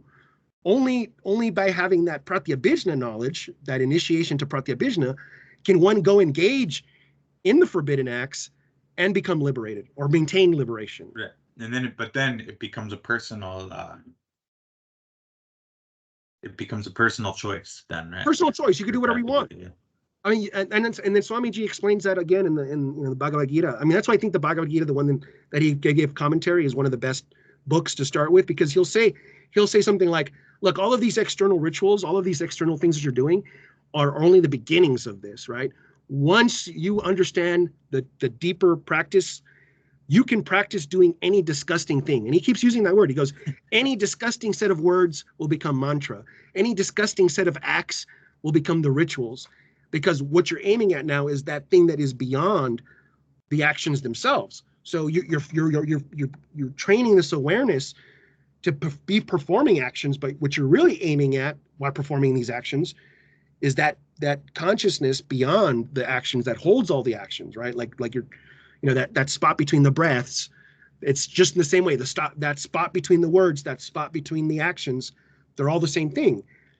So really, you as a Trika practitioner, or me as a Trika practitioner, we can go to Sunday and go to a Christian church and praise God there, and then go to a mosque on a Friday. Yeah, so you mean like involvement with like Rosicrucianism and association with masonry and stuff, that's totally like if anything. I mean, you could go down and hang out with the satanics and sacrifice some people and eat babies, like I mean, you could do anything you want at this point. Like what is not the Lord, right? And that's the thing. It's like, what is not God? And for me, like one of the deep initiations into Shaktism was like me asking Shakti, like, to show me her most evil side. Like, I wanted to know everything about her as the evil one. Like, I want to know everything about you as the evil. Like, you obviously are everything, but teach me everything that you are in your dark form, right? And so for one of the things that I did when I first started getting into Shaktism was, at first I was like, oh, I want you to be beautiful, and she was beautiful at first. But then as I became stronger and I became more curious and I became more adventurous, I was like, okay, now I want to know you in all your darkest. I want to see you in your ugliest form. I want to see you in the most. Okay, so then you got attracted to Kali. That's when I became attracted to Kali. Okay. And you still maintain like you still. I believe in one of your videos, I'm not sure if this has changed, but you said that Kali is like your preferred deity. Things have really changed. Things have really, really changed for me. That was a couple of years ago, right? Yeah, like I realized that Kali got me through the form of the goddess and the form of Kali really helped me break away through a lot of things, right? So Kali is great at breaking away from limiting thoughts and restrictions.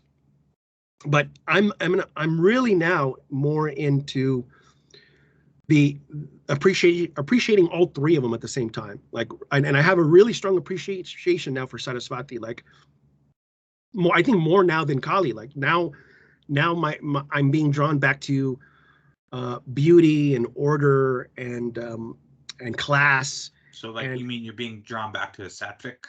Yeah, I am. And yeah, in a big way. In a really big way. And it's not complete. It's not like I'm going to abandon all this other stuff. No, it's like I'm being more balanced. More than anything, I'm balancing the three out, realizing their place. Like,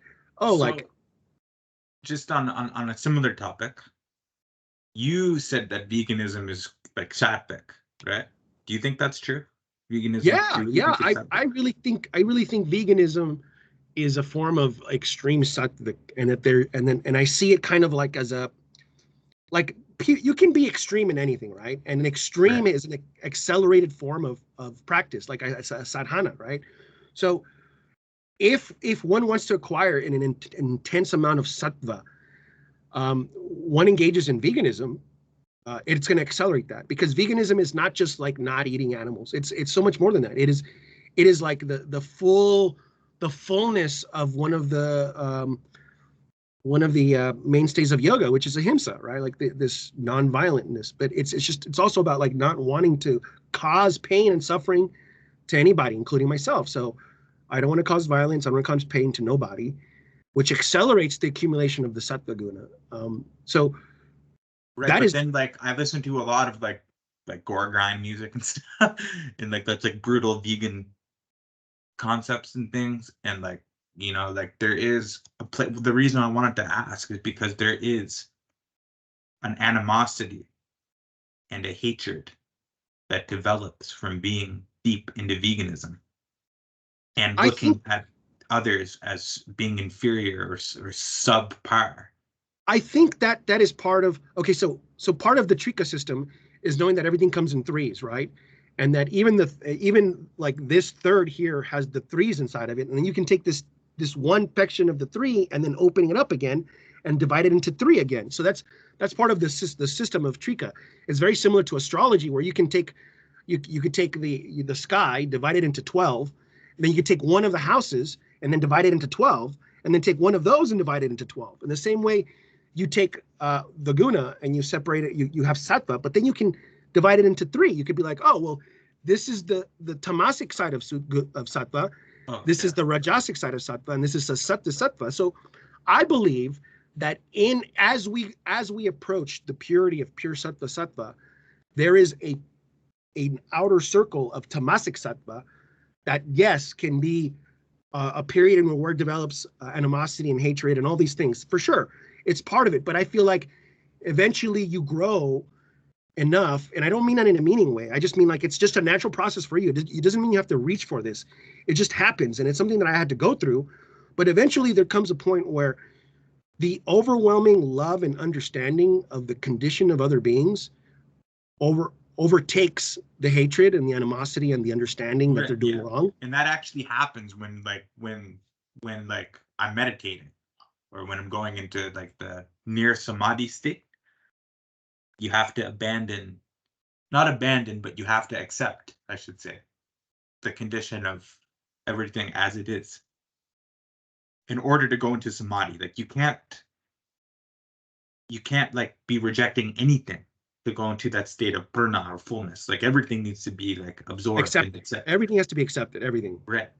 Because if there's any amount of like rejection of anything, then you won't enter into that state of fullness. And in that state of fullness is an understanding, like a natural understanding of the necessity of these beings and these external state. It's like, okay, you know, I was talking about between the night and the day, right? Between like being in a state where I'm looking for God, I want God to enter me, and in the state of having God inside of me, having the day. So here's the night and here's the day. And so part of being in the night is like, God, why are there all these evil things happening? Why is there just so much suffering? Why do you allow these things to occur? Why do you allow, if you're so blah, blah, blah? And all these questions coming from ignorance. And then once you experience the understanding why, you know, once you get into that understanding, you realize, well, you'll understand your own way. But I mean, for me, I'm just talking from my perspective, is like, you know, in the Lord's infinite blissful play, he generates all the gunas, and everything that we see, even good and bad, are all emanating from that love. So there's like this higher form of love beyond, like there's this sattvic love, but even beyond sattvic love is that substratum love that we call spanda, that energy of just like what makes God want to create, like what makes God want him split himself into three different forms, into creating sattva guna, rajas gunas, tamas gunas. So there's this primordial impetus, this primordial energy that I can only describe to like the desire to dance. What makes you want to dance? Like dancing has no point. Dancing isn't about the beginning of the song or the end of the song. Dancing is about the listening and the moving of the song. And there's no particular reason why we're moving like this or like that or doing like this. Like the Lord is doing all of three actions. He's doing good and bad at the same time, because he's just overflowing in joy. Like the overflowing in joy. So for me, it's like God's overflowing in his own joy creates everything. And so now this triple-fold world is an overflow of God's own joy that he's experiencing his own play and his own pleasure. And I really think it takes a lot to get to that understanding, because it's like we got to do a lot of purification to be like, especially if we have a lot of trauma, especially if we have a lot of animosity, a lot of hate, you know, there's going to be a lot of working before we get to the point where we can step into God's shoes or step into his seat and be like, oh, yeah, all those rapists and murderers and you know, child sacrificers, that's me too. That's all my joy. That's also my joy. I'm enjoying that.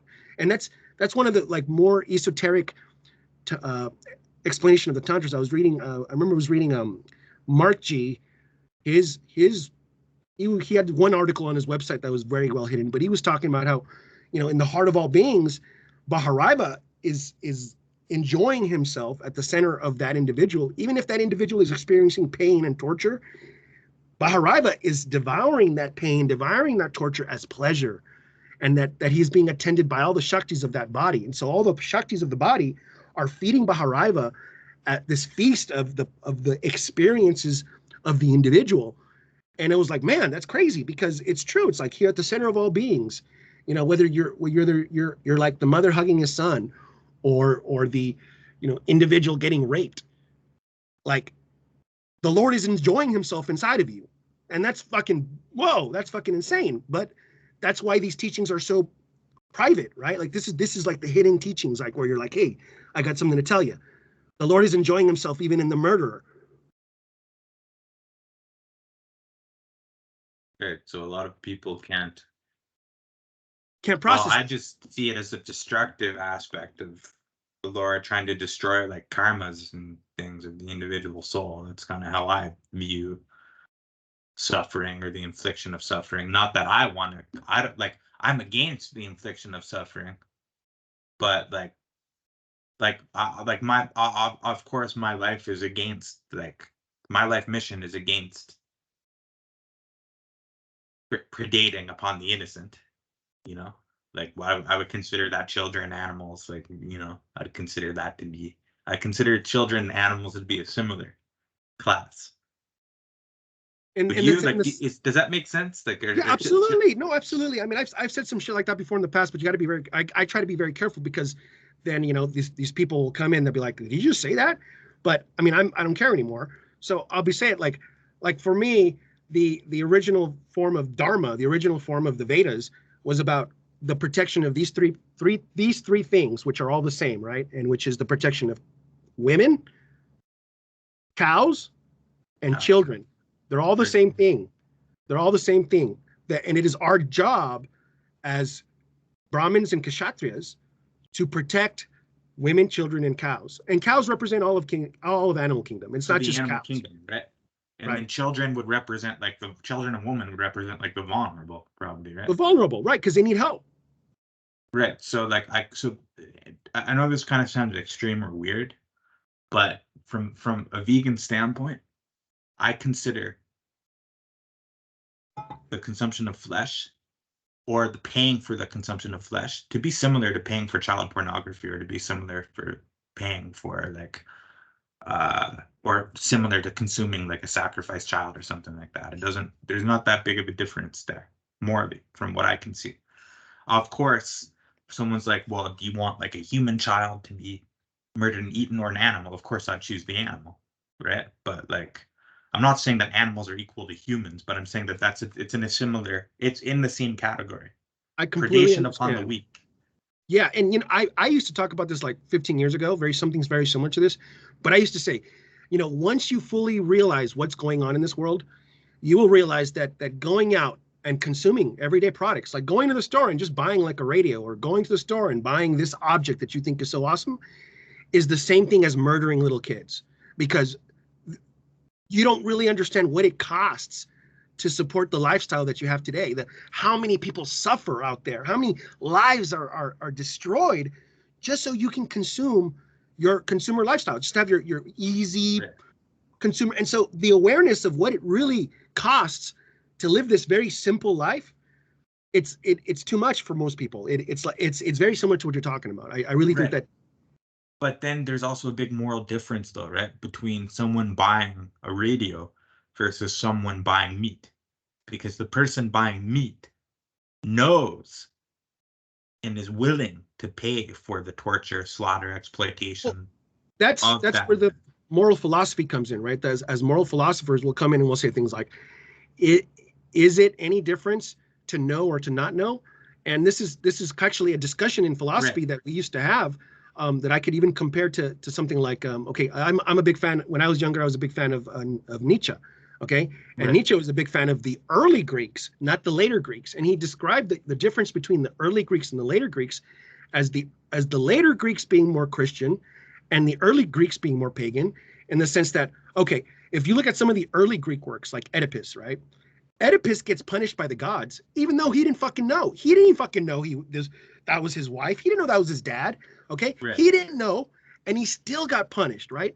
But later on in Greek tragedy, we see that, oh, you're only going to get punished if you know you're doing it wrong. So the gods only punish you if you're aware that you're doing wrong. So here Nietzsche is showing us that early moral philosophy is about, it doesn't matter whether you know or not. If you do something wrong, you're going to get punished, whether or not you knew you were doing it. Versus the type of moral philosophy where, oh, you only get punished if you know whether you're doing something wrong or not. Right. And so, it does matter, though, right? That distinction does matter. I believe it does. Like it really, I think it's I mean, that's something that we've been debating as philosophers for a very long time. Well, I can give you my reasons as to why I think it matters. And so one of the reasons is that society as a whole, right, the collective will change differently if they consider, like, well, maybe I'm saying this the wrong way. Like in Jainism, for example, they have the earlier Greek philosophy, right? They're claiming that it doesn't matter if you know or not. Like, like it doesn't matter if it's indirect or direct, the suffering that you could cause, right? If it's indirect or direct, that's equivalent, right? I think it does matter. And the reason is because, well, here's an example. Like if let's say if you're growing food, okay? Like you have a garden, you're growing food, and there's pests, like bugs, and these bugs are getting into your crops, right? So you go spray something on those crops. So not necessarily like a pest. It doesn't necessarily have to be a pesticide, even like some kind of organic repellent, right? That repels or kills these bugs that are eating your crops, right? You're doing that because you're trying to survive, and you're trying to, like, we need to eat something. And yes, those bugs are suffering, right? But you're not doing it like you're not killing the bugs to eat them and to kill them on purpose. It's just a defense. It's a defense, right? Your goal, it's an indirect consequence. Your goal is to eat these plants, right? Which probably don't have the same ability to feel pain as, let's say, animals. Whereas when you do kill an animal or pay to kill an animal, then that is directly, that this animal is suffering, and that changes someone, like that there is a difference there. And then if every individual is engaged in this paying for animals to be murdered or killing animals, then we end up in a society like what we have now, which is lacking compassion, selfish, like all of these things. Whereas if we lived in a society where people were more conscious, and sure, like some bugs will die in vegan farming and some mice will die and rodents will die. That is true, right? That's totally true. There's crop deaths, right? But it's completely different psyche, because we're not doing it on purpose. It's just an accidental, indirect byproduct, right? And it is far less. There is far less crop death associated with veganism, because I mean, instead of raising all the 80 billion farm animals and spraying all of these pesticides to feed them, then it would only be humans eating these crops, right? So there will be crop death. I think that it makes a huge difference, because like the direction that our society would go if everyone adopted a vegan lifestyle would be, I think, one of more compassion, and it would be, I think it would be like for lack of a better word, a better society. And So I agree matter. to a certain point. Like it like in the later half of the Bhagavad Gita talks about this, in the sense that Arjuna is asking Krishna, like, okay, what is the nature of an action done in the various three modes, and what is the nature of an action done by somebody who knows, who has been educated by the scriptures, versus somebody who doesn't know, right?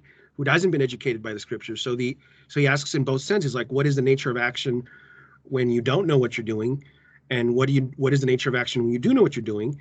And he relates it back to, like, the karmas are different there, so it all depends on your disposition, your nature of what nature of guna you're acting out of, and what your heart is doing when you're doing it.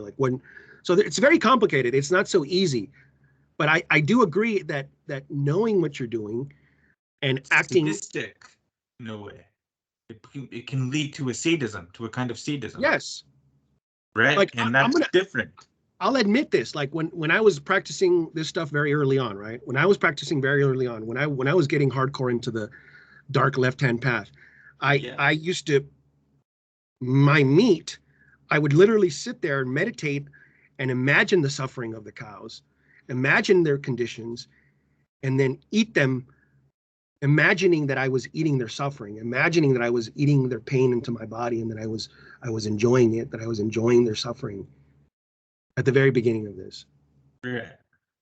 Which was very dark and sadistic, right? But that was the beginning of this work, was the beginning. Like I wanted to know everything. I wanted to know everything, including what it felt like to be a fucking psychopath. Like what it felt like to be like that. And that's a real modality. Like when I say, demons exist and they're very real, I know it because I was a demon, or I am the nature of the demon is inside of me, right? I have that demonic characteristic, and when you think about what is a demon experiencing inside of themselves, they're living off of that. They're enjoying that pain. That is something that they live for. Like in the same way that, you know, you do something good for somebody and you see them smile and you get that warm fuzzy feeling because you helped a mother out with their child and you gave them food. Yeah. That same glow, the demons are getting it from the fucking suffering. Right. And I understand where that comes from because I have that too. Because I used to be a hunter. I've personally killed more animals than I can even count. Like, of course, back then, you know, we're talking about ignorance and knowing, right? Back then I was ignorant because back then I literally thought that I had to eat animals to be healthy. As ridiculous as that sounds, I literally thought that that was an essential part. So I didn't know what I know now, right? But yeah, I killed more animals than I can count, and I came from a similar place. I don't. It's quite a miracle, actually, how I ended up like um adopting the lifestyle that I lead now, or you know, like because if you saw me like several years ago, you would never think that I would be capable of becoming the person that I am now, right? Like I was in that kind of tamas, rajasic, left-hand path, predatorial understanding of the world and things, right? And it didn't get me to where I needed to be. It just led me to suffering myself, actually. Um, and so yeah, there is so the point about it mattering, right, is that we can agree that people knowing that they're inflicting suffering and people not knowing that they're inflicting suffering, right, that can change the world. Yeah, As a collective, that can change the world, and that's why it absolutely. matters, right? That's why I say it matters, because it does make a difference. It does. It does. It does. I mean, I used to think that it didn't. I used to be like, you know what? People aren't going to change. It's not going to make a difference. But it will make a difference very slowly. It's not going to make the difference that we want right away. It's not going to be like, here's this information. Now that I present it to you, you got to change. No, it's going to be like maybe 2, 3 people are going to get it out of 100, maybe even 1,000. But in time, things will start to change, and we So have to. you sound like a vegan right now. What I was thinking when you were saying that, you do sound like a vegan right now. Like I've heard other vegans say similar things to what you're. Well, What you're saying. it's not just applied to veganism. It's like, to me, the rarest thing these days for me is to believe in the sattva guna. Like when you look at this world, everything's like sattva guna is bad. There's no such thing. It's fake. Anybody trying to be sattvic is fake. Like this world wants to shit and destroy on anybody who wants to be sattvic, because we're in a culture, in a world where the rajasic tamasic is ruling, and it behooves you to be predatorial, dominant, violent, inconsiderate. And so that's what makes you cool. That's what makes you sexy. And that's more important than anything else. It's the fact that it makes you sexy. The fact that the majority of the sexual energy has been now wrapped up at the lowest 2 chakras, where sexual excitement comes from somebody being fucking evil. That is the most tragic aspect of this world, right? And this is why a lot of men who become good men, they might as well become celibate, because they're not going to elicit the sex response in the opposite sex. The way the world is right now, people are attracted to, stimulated, because they're so dull.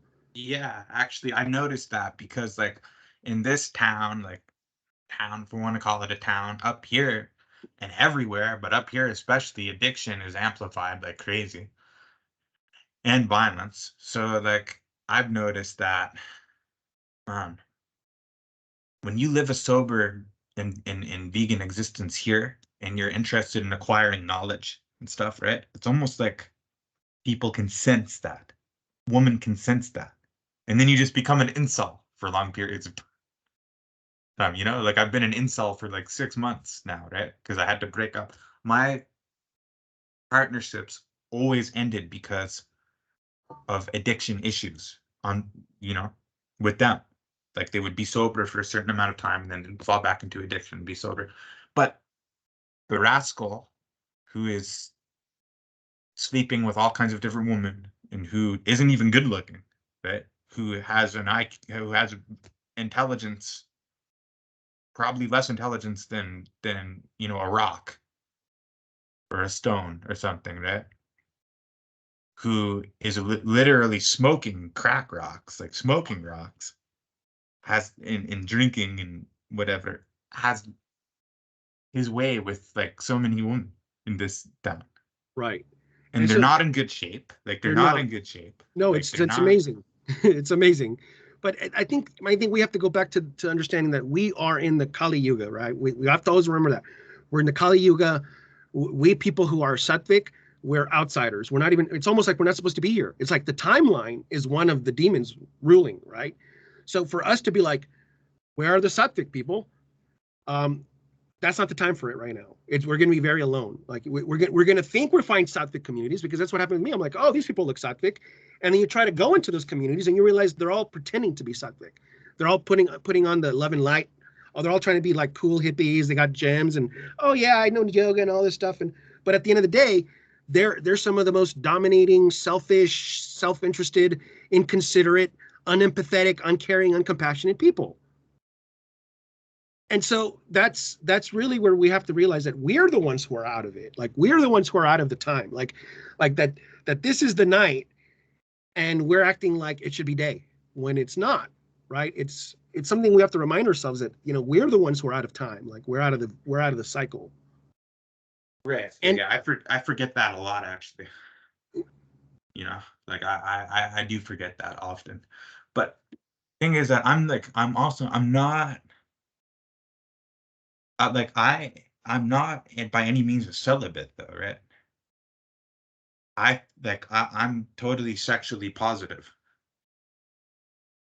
I don't think it's a bad. I don't reject like sexual pleasure. That's kind of a rajasic side of my being, right? Which I see the importance of sexual relation with your woman or Shakti.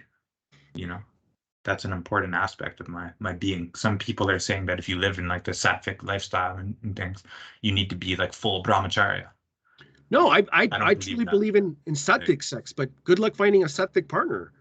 Like the partner you're going to find is going to be somebody who's either, like at best, somebody who's very rajasic, which is not necessarily a bad thing, but they're going to be somebody who's like, a very rajasic woman is somebody who's very well put together, very educated, very in control of her life. She knows what she has going for her. She knows what she wants, and she expects you to be also very rajasic. She expects you to be somebody who's, on her level. And so, you have to, I mean, if you want that, if you want that kind of, see, it's all about what you want, right? So if you still want a partner, like if you want a sattvic partner to do sattvic sex with, that's going to be something that you're going to have to really like ask the goddess for in a big way. And that's going to be like a 1 in a million, like it's going to be a gem. Like you're going to find a treasure more rare than the most precious gem to find a partner who's into sattvic sex. Like that's one of the things that I feel so lucky right now. Like why I feel so like I'm rich, even though I'm extremely poor. I feel extremely rich because I have the opportunity to practice my own thing, my own way. I have my own schedule, my own time, and I have a partner who is very sattvic. Now she's not completely sattvic, but she is hands down very different from all the other women I've ever been with, and she's very rare. But they do exist, and I do feel like there are women out there who just need to be given the opportunity to be sattvic. And I think when you live in the Yukon, that's right, a game changer, right? So it is. And so in a way, you have to open yourself up to the possibilities of what the whole world offers, right? Because I met my partner through the internet, and I met her at a time when I was least looking, when I was at the most bottom of my, like when I had thought I had failed the goddess and I was being punished by the goddess, and I was at the very bottom because I did some horrible shit, and I thought the goddess was punishing me. And then that's when I met my Shakti. You did some horrible shit. I did some horrible shit, man. I did some horrible shit. I did some really bad shit. And in my mind, I thought I was doing horrible, right? Because at that point, I didn't understand that this is what the goddess wanted me to do. But I thought that you could only do this. See, I was trying to do some really hardcore esoteric tantric stuff with my previous wife, which is where I had like I had ritually made her the murti. Like I had made her the living murti, and I was worshiping her like she was the embodiment of the goddess. But the failure in that was that she was not somebody worthy of that. See, that's the lesson that I learned, is that you can only do this stuff, this like really highly, esoteric practice with either, well, there's two ways of doing it. Either you can do it in a way where this woman is not going to be aware of it and you're fine. So that's where like some practitioners will take a prostitute as a Shakti and then just consecrate her for a night and have sex with her. And it's all happening inside of his head. But I was trying to make it so that she was aware of it. Like she was aware that she was the goddess, that she was going to be basically a murti for me. And so like you get more success in this world if you don't tell her what's going on. Like if you're just like, you know what, like in your head, you're worshiping her as the goddess, but you don't let her know that you're worshiping her. You just treat her like she wants to be treated, and you do the worshiping here. That's much easier than being like, I'm going to worship you like the goddess because I adore you and I love you and you complete me, and we're going to merge these energies together. That, to me, that's why I feel like I was doing something that I shouldn't have done, because I was doing it with somebody who was unworthy of it being done with. That's why there's all these rules. The rules exist for a reason. This is why we have to do it with somebody who's worthy of it, somebody who's on the same cognitive level, who can accept that, who isn't going to be like, oh, wow, you want to worship me? I find you disgusting now. No, you got to find a woman who's like, oh, wow, you want to worship me? Amazing. I want to be your goddess. And that's very rare. It's very rare. Like women don't want to be worshipped because they hate themselves so much that when you worship them, you're not fulfilling that toxic self-image that they have. That's one of the main problems, that women want to be treated like shit because they have all this trauma where they themselves they don't have self-worth. I wonder if that's one of my problems, because I'm always so nice to people.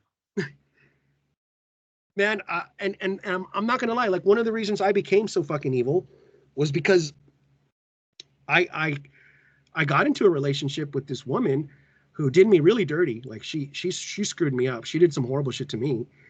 And then I was like, I'm too nice. That's when I said, you know what? I'm too nice. I'm too nice to her. I'm too much of a nice guy. And that's when I went directly into demonology. I was just like, you know what? I want to be a fucking demon. I want a demon to come inside of me, turn me into a fucking asshole. And then so that I can get back at her. And that's exactly what happened. I became a fucking demon and I destroyed her life, and she's dead. Like she died. So, and I did horrible things, but I mean, that's what happened. I mean, that's why that shit's real. Like demons are real. The demonic shit is real. And it's like people will be like, oh no, women don't want that. It's like, no, man. As soon as I started becoming a demon, it was like I had throngs of women. It was just like they couldn't get enough of me. And I'm just like, why? And that's kind of what eventually got me more into understanding what the Kali Yuga is, because I had that question like, what's going on? Why is this world in love with vampires? Like, why does every woman want a vampire to be her boyfriend? I mean, vampires literally just want to suck your blood and kill you. Why does that wet them more than anything else? Well, there is some kind of like mystical, like romantic element to like the vampire, but like I don't mean like a Twilight vampire. I mean like Bram Stoker's Dracula. That's like the real classy one or whatever. The new vampire is like degenerate. But yeah, the old Dracula, he was an Aryan and he was pretty based, the old Dracula. What was it I was gonna say? But here's the thing though, the thralls of woman, right? Like in the demonic, when you give that demonic radiance, right? When you have the demon moving through you, then you have like thralls of woman, and then you enjoy yourself temporarily, but then eventually you become numb to the attention from woman or to like substances that you're taking or whatever. You eventually become numb, and then it becomes dull, and then it's not good enough. And then you have to keep going to extremes and extremes and extremes and extremes and extremes, right? Until eventually you devour yourself. Fall, get kicked down into a low pit of hell. That's what Swamiji would probably say. Right? Yep, and that's kind of like what happened to me. So I kept going, and I kept getting worse and worse and worse, and I kept pushing boundaries. But I never lost that original love that I had inside of me. See, that's what's different between me and everybody else. When I look back on my story, I'm like, what saved me? What preserved me? And I realized that love that I experienced when I was a kid, it's always been there. It was a battle. It was like a battle between this demonic character that I was creating and this person who I was, and choosing what do I really want. And when that happened, I asked myself, I went through a good period of time asking myself, what is it that I really want? And I said, which do I want? Do I want the demonic and everything that's associated with it? Or do I want the good and the loving that everything's associated? And that was a clear point in my life where I realized that all this demonic shit just leads to like a perpetual cycle of more and more and more. Like it's like you're always going to have to be alert for somebody to come and who's going to kind of try and take your shit. Because when you play that game, when you play the game of like dominance and violence, you open yourself up to the same thing. So that means you have to be perpetually on your shit because somebody is going to eventually be bigger and more violent than you, and it's going to take your shit, or it's going to dominate you, right? So part of wanting to escape this world, part of wanting to leave this world, is being like, I want to be done with this game. I want to be done with the game where I'm always looking out, where I'm always trying to be better, when I'm always trying to work, because it's all this work, all this constant energy being into being good, getting better, maintaining what you have, fighting other people, dominating other people, protecting yourself from other people because they're coming. And I'm like, I'm done with this. How do I go back to the wonderful love that I don't have to worry about things anymore, where I can just be like, I'm going to do good and good's going to come to me. And I don't have to worry about somebody coming and doing horrible to me, because I'm in a state of returning that goodness energy. And it's like, because I still had that inside of me, I was able to be like, you know what? I don't want to be this. I don't want to do this anymore. I want to change the trajectory of my life to the point where I want to cultivate goodness inside of me, and I want to cultivate goodness around me, because as a purely selfish thing, it's a purely selfish. Okay, it's always going back to myself. I prefer the experience of the lovey-dovey stuff over the hardcore sadistic shit. Like the sadistic stuff is great, right? Like enjoying pain, enjoying the violence, enjoying the suffering of others, right?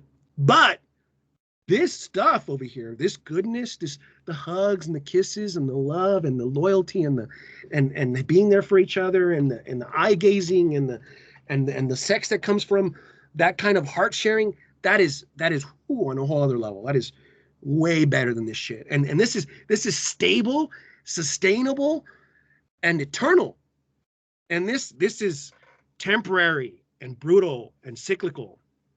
And that's kind of like where I'm at, where I'm like, I don't want this anymore. Like this is better. This is a better drug. This is a better feeling. This environment of the loving and the caring and that's just so much better. Like and that's and like all of it. It's just being good to people, being good to animals, respecting people, like learning things, like, and that's the only thing that I had to go through, was realizing the distinctions and the barriers that are happening in the Kali Yuga, like realizing that, okay, the majority of the Kali Yuga is going to be like this. So I can't go out and try to be like, oh, I'm such a good person, because you're going to crush you. So you have to learn how to create the borders, how to create a space where you're going to create this beautiful stuff. So it's like creating a garden. You have to create this fence, and then you got to arm it. You got to put all this shit around it so that you can grow the beautiful stuff in the middle. Yeah, and I find that this path of Swami Lakshmanju and of Kashmir Shaivism is like, it's like caught in between two worlds, because it's a little bit too not rigid and orthodox enough to be accepted by the Brahmins and the Vaisnavas and things, right? It's a little bit too dark for them, and there is that Vama aspect of it. But then, if we follow the teaching of Swami Lakshmanju and the example of Swami Lakshmanju, incorporating quite a sattvic existence, at least in regards to our animal relations and relations with other people, that will exclude you from the cool kids who practice tantra, right? So you're kind of excluded from both. I've noticed that, at least. Like, I'm not clean enough for the Brahmins, but I'm also not badass enough for the other so-called tantrics, right? Because they're like, what do you mean you're vegan? Like, I had somebody like repost one of my videos, which I thought, like, I'm not complaining about this. I thought this was funny, but he was like introducing vegan vamachari.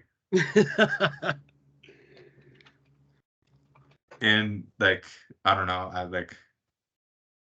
I understand, like, I get the joke, I understand what he's saying, but like at the same time, I think that there is a deeper aspect of the Vamachara, the Vamamarga, than just like killing animals and stuff. Like, I think there's the internal offering of the internal Pashu, and that you can practice the Vama path without having to engage in the external, more ritualized aspects of it, right?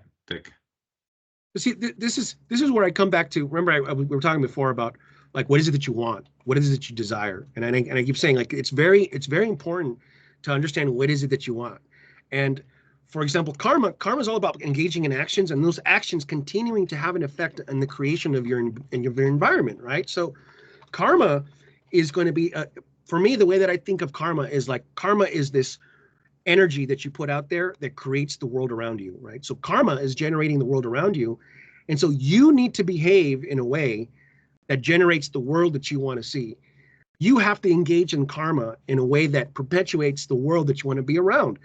And that's where I'm like, what do you want to see around you? What do you want to see around you? And depending on where you're at, sometimes you're like, some people are like, you know what? I'm not there yet. I'm not at the point where I want something yet. Right now, I'm still trying to figure out how this is working. So I'm cool with what I'm seeing. I want to be in a state where they're almost like I don't want to create any karma. I just kind of want to see the flow of the karma so I can see where where it came from, where the flow of this karma that I'm in right now came from. So it's like right now I'm in this world of karma. Like we have a particular world history. We have people all around us, and all of these people are co-creating this reality, have been co-creating this reality since the beginning of our ancestors. Because remember, we're here because our ancestors gave birth to us, right? So our blood and our body, it is a continuation of the karmas that have been flowing through this realm since the beginning of beings, since the beginning of flesh, blood beings who have been creating karma. So this body that you have is a continuation of this karma. Like when you're born into your mom and dad's womb, that karma that is your body, that time and place and setting that you're around, that is of a particular karma that continues to flow. And so for me, it was like, why am I in this body? Why am I in this karma? What does this karma mean? And then as you start to understand what's going on, like you'll be like, you know what? I don't want this. I want a karmic flow where, and this is where I'm going to go to the Vaishnavas. Like, okay, the Vaishnavas, the Hare Krishnas have this beautiful fucking mental paradise place where they imagine, what is it called? Vrini Divan and Goloka.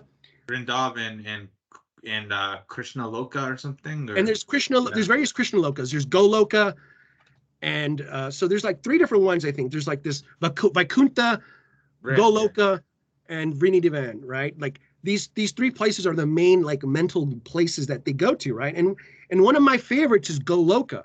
Goloka is the place of the cows. It's like the infinite pasture with all these people who are dancing and singing, and they're treating the cows nice, and all the animals and the humans are living together, and it's like a vegan existence, like vegan paradise. I call it vegan paradise. Okay, minus the milk drinking.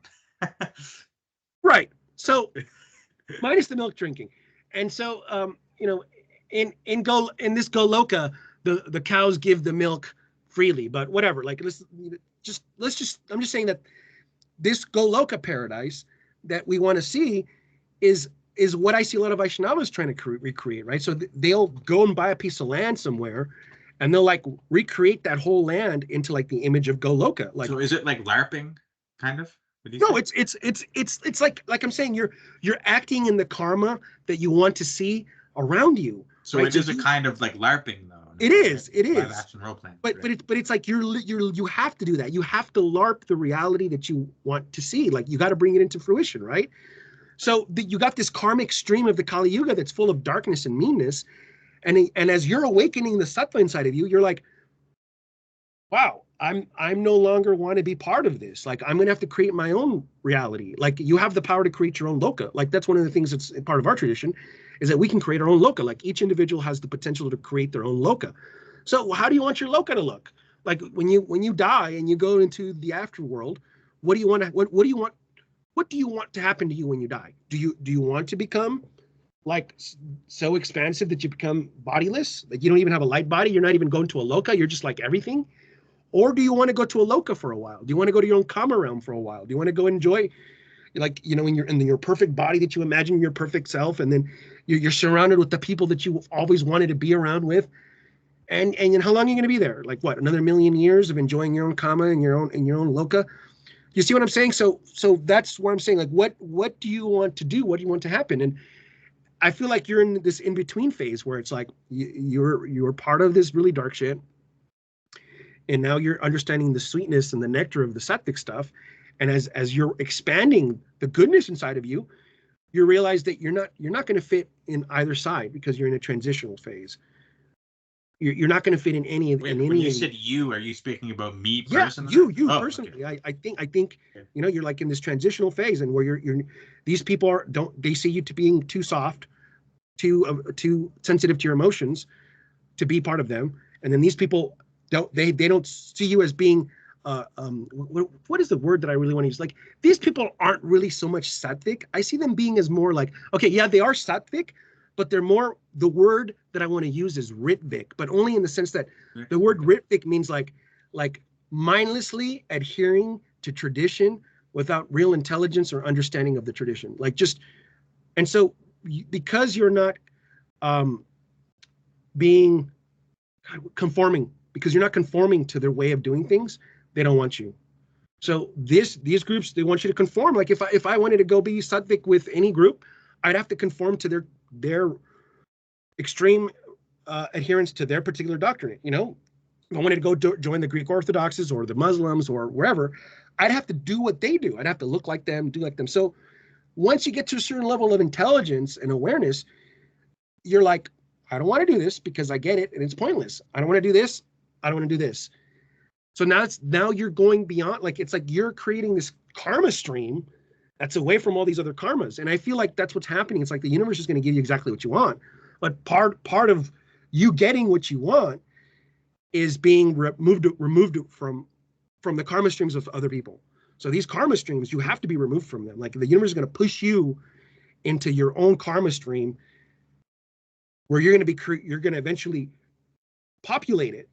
I mean, that's the option, is that the universe is always populating beings, right? So you're going to populate those beings. Those beings are going to come into your kama realm. They're going to come into your We do loka. have a hand in each stream, right? We do Right. dip our hands in each stream, You and then could. we absorb. But what you're feeling, though, what you're telling me, though, is like you feel like you're not belonging to either or, but you want to feel like you belong. No, That's I don't want to feel like I you belong. don't. Okay, then never mind. Then never mind. Yeah, You're good yeah. then. Yeah, no, I was just saying that's something I have observed, right? Is that it was kind of interesting because, like, the path of Swamiji, I find, which is I kind of follow in that similar footsteps as Swamiji. It's not accepted by the Agoris and by the Vama Marga tantrics 100%, right? Like it's just not like how to describe it. It's like kind of like if you have a black metal band and you have to have corpse paint and you have to have Exactly. all of these things, and that's Exactly. the allure, right? They need that allure still. They need that, right? I think it's nonsense, but they need it. I think it's fake, pretty much, right? And then over here on this other side with the Vaisnavas or Sattvic Christians, uh, it's a little bit too rainbows and leprechauns and unicorns. And then the interesting thing about this side is that the real tantrics, the real demonic beings, are always on this side, Hiding. operating and hiding. Yeah, like they're actually like at the depths of the Vama Marga, deep demons, and then they always clothe themselves in a veil of sattva. That's one of the prerequisites of being a good demon, is that you need to have an external, which is that of sattva. Well, it depends on the type of demon you are, right? Because that's one of the things about in Hinduism is that they have this complex categorization of demons based on the gunas, and so they're the lower order demons who have no desire for order, who are just completely fucking chaotic, who live on complete shit energies. They live in like cemeteries and places where bodies are decomposing. They live in places where shit is basically decomposing, and those demons they don't care about order. They don't care about like structure. They're literally just shit demons or filth demons, right? And then you have like the Rajasic demons who are basically like they'll go into society, they'll create vast organizations, they'll have lots of people under them. They're the ones with suits and ties who enjoy the good things in life, right? There's just different types of demons. There's like Prabhupada, we'd say. Prabhupada, wouldn't he be an example of one of those demons? I don't know, man. See, I don't know. Is Prabhupada a demon? Or he was definitely surrounded by demons. I'm not sure if he himself was a demon. But then there's also Osho. But I guess Osho kind of like, he always just kind of acted like a demon anyways, right? I don't think he was really hiding, right? I saw a lot of stuff that Prabhupada did. Like I joined the Hare Krishnas for a little bit and I got to go and meet some of the people who used to work with him originally and hear some of their stories and learn more about him. And I think he's had his heart in the right place. I think he really, really wanted to start a charitable organization and to help people and to fix people and to help get people to love Krishna. And then he was surrounded by individuals who usurped that and turned it into a vehicle of abuse. And the people that I was hanging out with were kind of like part of a group that wanted to go back to the original Prabhupada teachings. Okay, so was that like the Ritviks? Yeah, that was the Ritviks. Which chapter of Ritviks? Oh man, because there's ISKCON Bangalore, and then there's ISKM, and then there's no, it was ISKCON Los Angeles. Oh, okay. And I was hold on, give me a second. I was hanging out with this one guy named Mahatma. I don't know if you're familiar with him, but he's like this. I think he's Chilean. Is this Chilean guy, and he told me some. I went to his house and I helped him like clean his yard because I was doing some Sheva for him, and we talked a lot. And he went to Kashmir and he was a Kashmir Shaivite for a little bit, but then he decided that the ISKCON stuff was better for him. But he wasn't 100% with ISKCON. He was like kind of like this black sheep member. Like he would visit them, but he wasn't with them. And he was trying to start this one group, a side group of Ritviks they're going back to the original. Like one of their big things was going back to the original Bhagavad Gita Prabhupada published, not the one that was changed afterwards. And they were really hardcore of going back into the original audio recordings of Prabhupada, and anything else was bad. And they believed that there were no other gurus qualified, that only Prabhupada was the real guru. I had association with a group like that temporarily. Never with ISKCON, but with a very anti-ISKCON group of Ritviks, because one of their main people was from Canada, actually. So I had established some affiliation with them. That was like in the very early days of getting interested in Sanatana Dharma. That only lasted for a couple of months. I just never felt attracted to Krishna in the Vaishnava way. I like Krishna from a Shaivite lens, but not from the Vaishnava. I'd say that I was exploring their stuff more fairly recent than at the beginning, like more later into because I was more into the charity aspect of it. I wanted to see what they were doing. I wanted to see how they structured their temples, how they structured the charity that they did, how they were giving away for me, the whole thing that they did with food, very influential for me. Like the idea of what they were doing with the food, the free vegan food, how they prepare it. Things, right? Yeah. That whole concept, the theology behind food, what food can do. They really believe that if you give people prasad, that it'll give them like a better incarnation in the next life. If you give prasad to an animal, that it'll give that animal a human incarnation in the next life. I believe that too, actually, to a certain extent. I do believe that as well. And I think that consuming prasad can actually help you in your life now, like not necessarily just the next life, but I think it has benefits. But again, like whenever I go to Hindu functions and they have the prasad, everything's mixed with dairy. So I can't eat any of it anyways for the most part. It's either cooked with ghee or paneer or one of those things. And that's a huge, huge thing that will, if you want to be barred from the Hindu community, promote veganism, because they are obsessed with ghee and paneer and dairy, and like they think that veganism is a conspiracy against Vedic culture. Not all of them, I just mean like a fair amount of them. A fair amount of Hindus in India are more anti-vegan than your average Westerner. Like, See, I still have like I understand what you're saying, right? I really do, but I still kind like my personal views is still kind of like a mixed view on what really defines sattva and what really defines what we're aiming for. So for me, I go more into the subtle energies, right? The subtle energies of everything. It's like, okay, either your energy can be more dominating than the food that you eat. So it doesn't matter what you eat, your energy will overlay that energy. But you have to be extremely strong. You have to be somebody who's already has all this sadhana behind them, all this effort, countless of lifetimes working, doing this work, right? So for the most part, when I'm talking about rehabilitation, I want to rehabilitate that homeless person. Like that's my goal. I want to take that homeless person who's fucked up on drugs, who's has really shitty health, and I want to rehab them.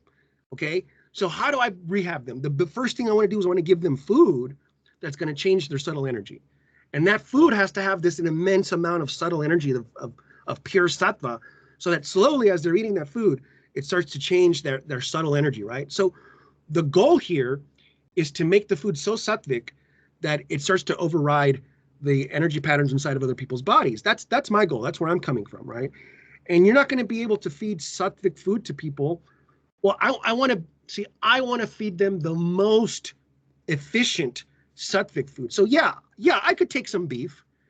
I could do a ritual over it, and I could bless it, and it would become somewhat sattvic, somewhat aiming to the goal that I have, right? But in reality, that which is going to do the most amount of change in that person, where that person's really going to see a huge change in their life, not a slow change, but a huge change, is giving them sattvic food that is actually sattvic from the beginning to end.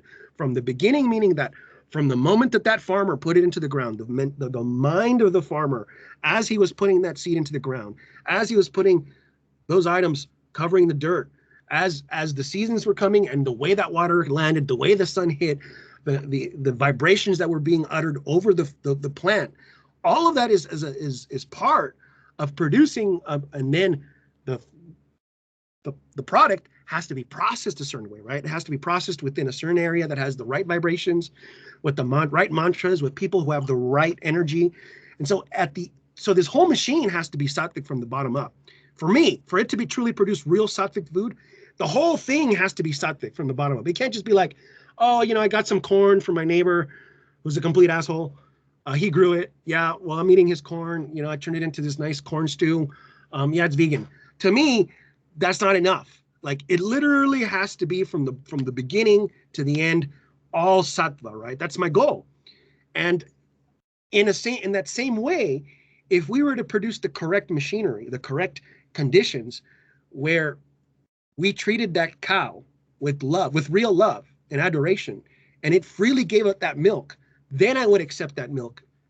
But understanding how dairy is produced today, I don't believe that that's conducive to real Vedic living. Real Vedic living would involve that type of living with the cow, where the cow is literally another member of the family, where people have a real emotional connection to that cow, and that cow does not experiencing suffering. In fact, out of this psychic connection with the cow is willingly giving up some of its milk for us. So what about like if we were to go with that, if we were going to go down that road, right, with like the cows giving up the milk for us and stuff, and the cow is loved and things, right? Because that's how it probably was like in the Vedic era, right? It probably was like that, right? But the issue that we would see is that led to what we have now. The use of the resources from another animal could have been much more ethically applied thousands of years ago. But that whole idea of extracting things from other sentient beings inevitably led to what we have now. Therefore, we see it as being most responsible to just not, if we can and we're positioned to not extract resources from other sentient beings. Well, so we don't go on that. That's the thing, right? That because we're in the Kali Yuga, the mentality has changed. The reason why the Kali Yuga is called the age of the machines is not just because we're using machines, but it's because everything has become a mechanical process. Everything has become a mechanical process. So breeding people has become a mechanical process. You know, a society is basically a big farm, and it's like a factory farm. So we live in a factory farm society, like the same way that we treat cows. One of the things I always say is that the way that we treat cows and women is exactly how society is going to be, because they're both a reflection of each other. We treat cows, we put them in factory farms, we treat them like shit. And guess what? We human beings are in a factory farm. We're being factory farmed by demons. So the demons are doing what they're doing to us because we have decided to go down that road, right? That it's almost like in that same thing where it's like, you're the human being, you have the ability to do whatever you want. And then Satan gets you to do this evil shit. And then Satan goes to God and goes, see what they're doing? Can I go fuck them up now? They're like, they opened themselves to you. You can go now. Your demons can invade now. And so now the demons can come and fuck with us because we're fucking with the cows, right? In my research, I believe that the cows were genetically engineered and given to humans for the sole purpose of terraforming this world, right? That if we were to raise cows properly by having them keep going in rotation around these areas, not by locking them up, but by having them go into these large mile-like rotations where they're feeding here and then they move, they shit, they move, they shit, and they keep going through these large rotations where they're free feeding in these large groups as they move around, then we would restore the paradise. We would restore the vegetation. We would restore the earth, the soil. All of these things would come back. The devas would return. The devas would stop from hiding and would return back to the soil. They would go back to plants, the herbs, all of these things would start growing again. The trees would once again be populated by devas. The water would once again start getting clean. So I believe that the cow was at the center of the restoration of what we'd call the Garden of Eden. So the remediation of the world, basically. Right? Yeah. Okay. But can you live with Vedic principle and not consume dairy? Do you think that's possible? Well, I think that the old Vedas, like even Lord Krishna already talks about this, right? So all the rituals of the Vedas, They're gone now, right? Well, he comes. It's almost like Christians say this all the time, right? They're like, oh, well, all the stuff they used to do back in the old days, you don't have to do those anymore because Jesus was the sacrifice, and now that Jesus is a sacrifice, we don't have to sacrifice anything anymore. And that's what Krishna was, right? So that's what Krishna was, because he is the ritual of the Vedas, because he is now the sacrifice. All of these older sacrifices of the Vedas are no longer necessary. You don't have to do them. If we just give ourselves directly to Lord Krishna, then none of these Vedic injunctions or these Vedic rituals are necessary. So it's not necessary to do all these rituals that are in the Vedas. One can live a life of devotional service to Lord Krishna and achieve liberation. Because now that we're in the Kali Yuga, it's no longer about sustaining the world. It's about leaving the world. So now that we're at the end of time, it's no longer about, all these rituals in the Vedas were about sustaining the world, maintaining the world, being in a good relationship with the devas and the humans and everything. But everything's fucked. And because everything's fucked, the Lord's like, okay, you know what? I'm giving you guys all tickets to get out of here. This is the ticket. It's simple. You just do this. So you think that's what the Bhagavad Gita is? Is that? And that's what it is. It's the beginning of that. Yeah, it's the beginning of that. Lord Krishna is setting it up. He's like, look, this is the key here. Just devote yourself to me. Whatever you do, just think of me. When you're dead, I'll bring you to my loka. You don't have to never have to come back here again. That's the main thing that he's saying. He's just like, you know what? Don't worry about it. Don't worry about the devil lokas. Don't worry about going here. If you just dedicate yourself to me, I'm going to take you out of this realm, so you'll never come back here again. And that's the whole point. I mean, that's what I really think Jesus Christ is trying to tell people. It's just like, look, doesn't matter what's going on. Doesn't matter what you do. Just give yourself to me. I will be the intermediary between God, and I will be the sacrifice. I'll burn all your karmas up. So just like give your heart to me, and when you die, you'll come to me. Simple. It's the same thing. Right. So, and you can definitely understand, right, how you could go from vegetarianism with an open heart of like sattva guna and compassion and logically end up with veganism, right? You could see veganism as a Yeah, conclusion of, completely. I mean, especially in this world where everything is tainted with blood, like everything's tainted with blood. It's I think it's far more than I mean, that's why I think a lot of these Kali Yuga teachings are so anti the world, because 1,000 years ago we were still in the Kali Yuga. 2,000 years ago we were still in the Kali Yuga. So these dudes are like, whoa, this world's fucking evil, and it is, because it's ruled by the Tamas Guna Lord, right? Like the Tamas Shakti is the predominant energy in the Kali Yuga. So for all intents and purposes, we might as well just say that this is an evil demiurge that we're living inside of. I mean, for all intents and purposes, it might as well be, because even the animals are fucking evil. Like, that's one of the prophecies of the Kali Yuga, that even in the end times, or in the Kali Yuga times, like, animals will be extremely violent. Like, everything will be violent. And that's one of the things that really made me, like, when I rejected everything. I rejected Christianity. I rejected philosophy. I rejected everything. I didn't give a shit about it. Anybody was telling me. I used to be like, you know what? I want to make nature my teacher. I'm going to go out into nature and I'm going to see what nature does. And because that's what it is. It is what it is. Like, the reality of the situation is that this world is run by violence, run by domination and by fear. Whether I'm in a human society or I'm in the middle of the fucking nowhere, it's all that, all the dynamics. Whether I'm in a pond, whether I'm in the microscopic aspect of a pond, you look at what's going on here. It's all fucking you mean dog like eat dog. It's all just like eating each other, destroying each other, hurting each other. all Life, the invertebrates and things, right? everything, everything about life in this realm is about accumulation of power and the domination of other powers. It's like any being that has DNA that wants to self-replicate is about taking resources from the external world, changing those resources into their own DNA, and then replicating that DNA Right. as much as possible. And veganism is predatorial too. Absolutely. Veganism is predatorial. It's not like it's sattvic for Kali Yuga standards. We'll say. It's not perfect. It's just sattvic for Kali Yuga standards. It's literally just neutral. Veganism is just neutral. As far as I just see it as being neutral. It's like not being a complete dick. It's like you're trying. Like veganism is like you're trying.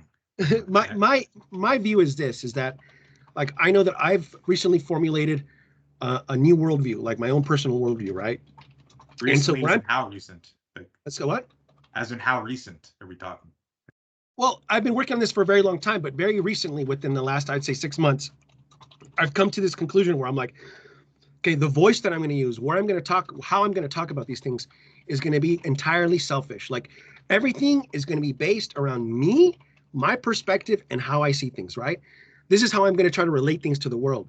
And so, because it's entirely selfish, because it's entirely about me, about my feelings, I've come to the conclusion that many of the things that I want to do are indistinguishable from altruism. Okay, they're indistinguishable from being altruistic in the sense that, okay, I want to stop hurting things.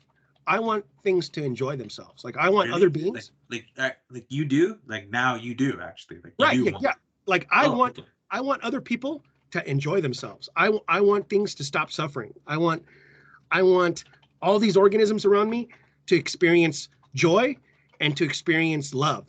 I want people around me to experience joy and to experience the love of sharing, right? But it's coming from a completely selfish place, because I realize that the vibration of love, the vibration of sharing, the vibration of helping is more pleasurable than the vibration of hurting and dominating others. So for me, it's an entirely selfish reason. So would you say it's an ethical egoism, perhaps?